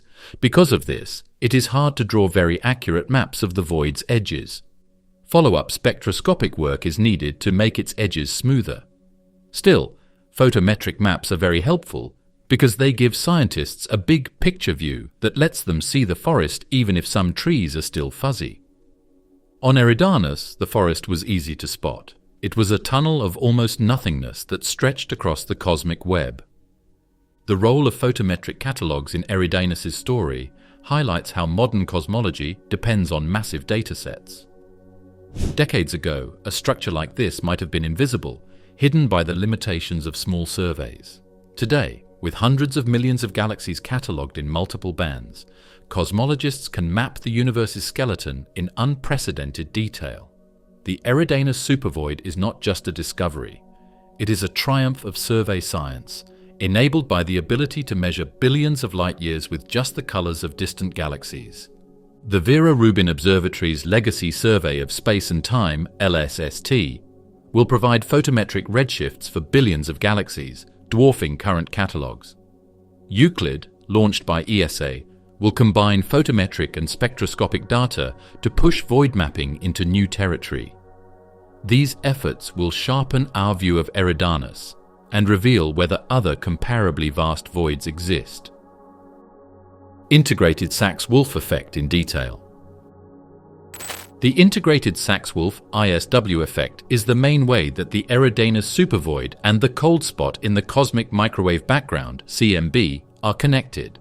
We need to take a close look at how photons move through changing gravity fields to understand how a huge underdensity can change radiation from the beginning of the universe. The ISW impact isn't very strong, but in the worst cases, like Eridanus, it leaves a mark strong enough to change the shape of the microwave sky.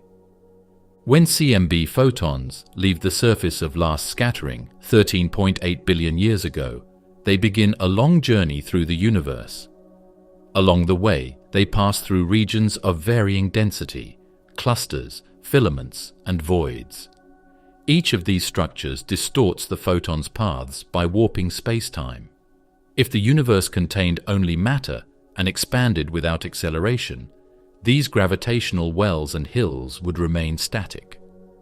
In that case, photons would gain energy falling into dense regions and lose it again climbing out, cancelling perfectly.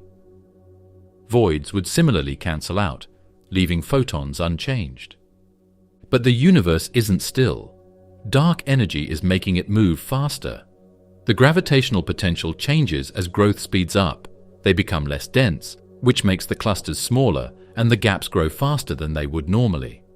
As photons move through these changing environments, they don't fully get back the energy they gain or lose. The ISW effect is this imbalance. Photons that leave gaps lose energy generally, while photons that cross clusters can gain energy. The Eridanus Supervoid is the most dramatic stage for this effect. With a width of nearly 1 billion light-years and a depth of up to 3 billion, it presents photons with one of the largest gravitational hills in the observable universe. As photons enter the void, they gain a tiny bit of energy, but by the time they leave, the hill has expanded and flattened, meaning they exit with less than they started. The net result: those photons arrive at Earth slightly cooler than average, creating the cold spot we see in the CMB. Mathematically, the ISW effect is expressed as an integral of the time derivative of the gravitational potential along the photon's path.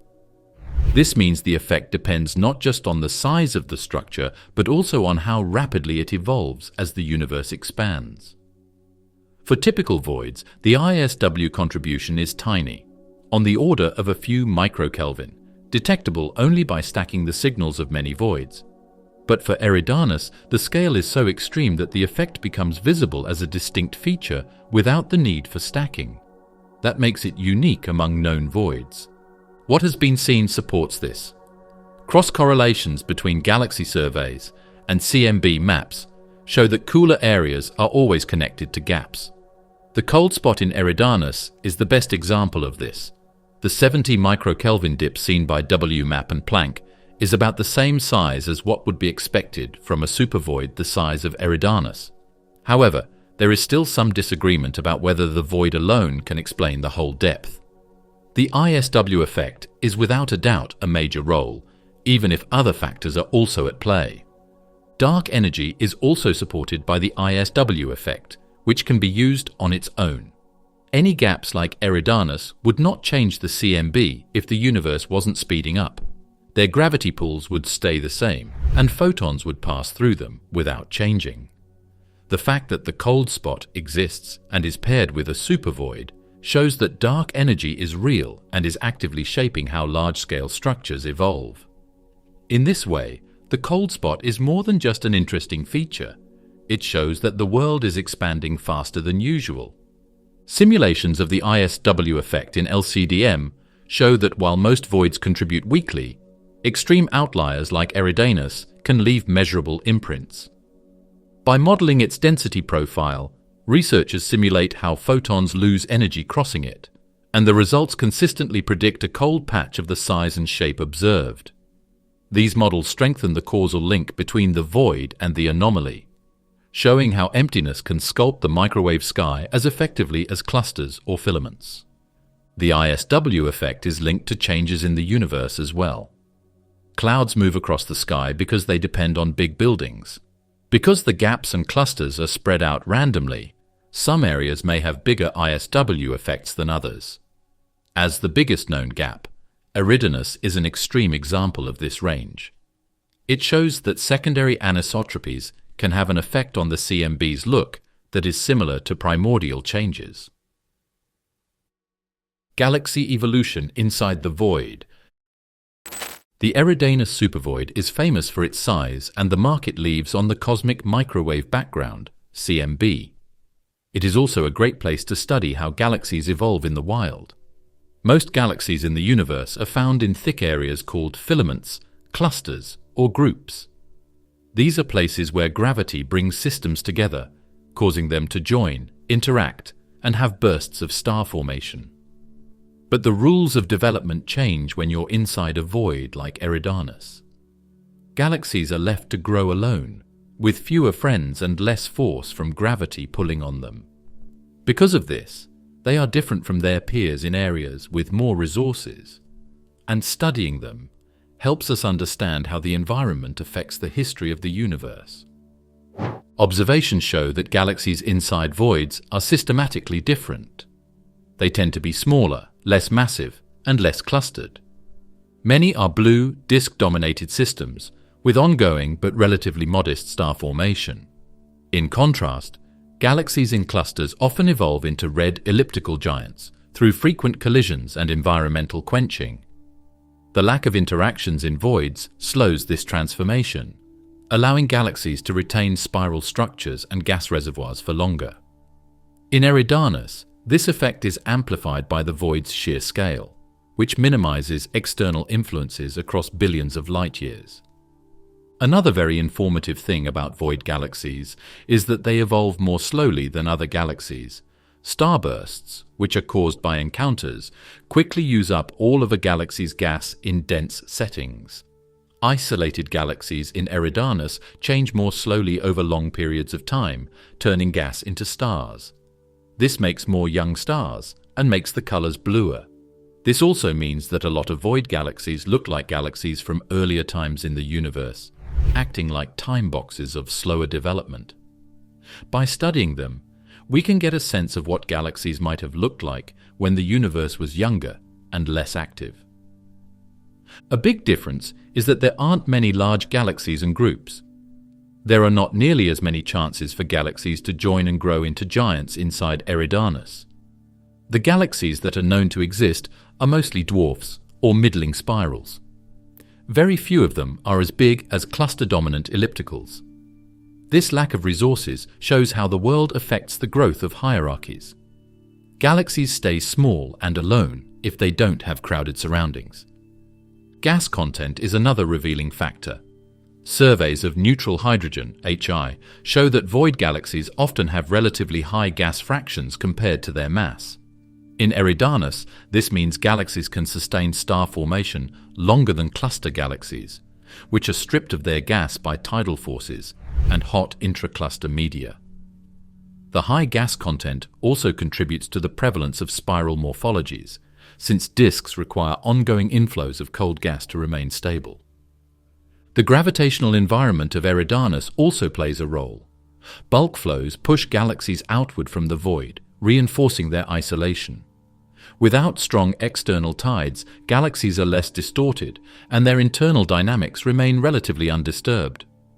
This provides a clean setting for studying intrinsic processes such as star formation efficiency, feedback from supernovae, and the influence of central black holes. In clusters, these processes are tangled with environmental effects, but in voids like Eridanus, they can be studied in near-pure form. Void galaxies may also help address broader cosmological questions. Because they evolve in relative isolation, their properties are sensitive tests of galaxy formation models. If simulations can reproduce both cluster galaxies and void galaxies, confidence in the underlying physics grows. If not, discrepancies could point to missing ingredients, such as feedback mechanisms or variations in dark matter behavior. Eridanus, being the most extreme void, is the ultimate proving ground for these models. Some experts also think that empty spaces might be able to create strange worlds. When there is low pressure outside, gas clouds may break apart in different ways, which could lead to star formation processes that are not normal. In holes, Rare, isolated dwarfs with low metallicities have been found. These are sometimes called pristine galaxies because they show how things were in the early universe. Because Eridanus is so big, it has a higher chance of having these kinds of systems. The Eridanus Supervoid is a warning that even the most empty parts of the universe can hold the most mysterious things. They can change the shape of old light and change what we think we know about how the universe is put together. If you found this trip through the biggest empty space as interesting as we did, please like and follow for more cosmic adventures. Also, be sure to watch our next video, where we find another mind-boggling wonder of the universe.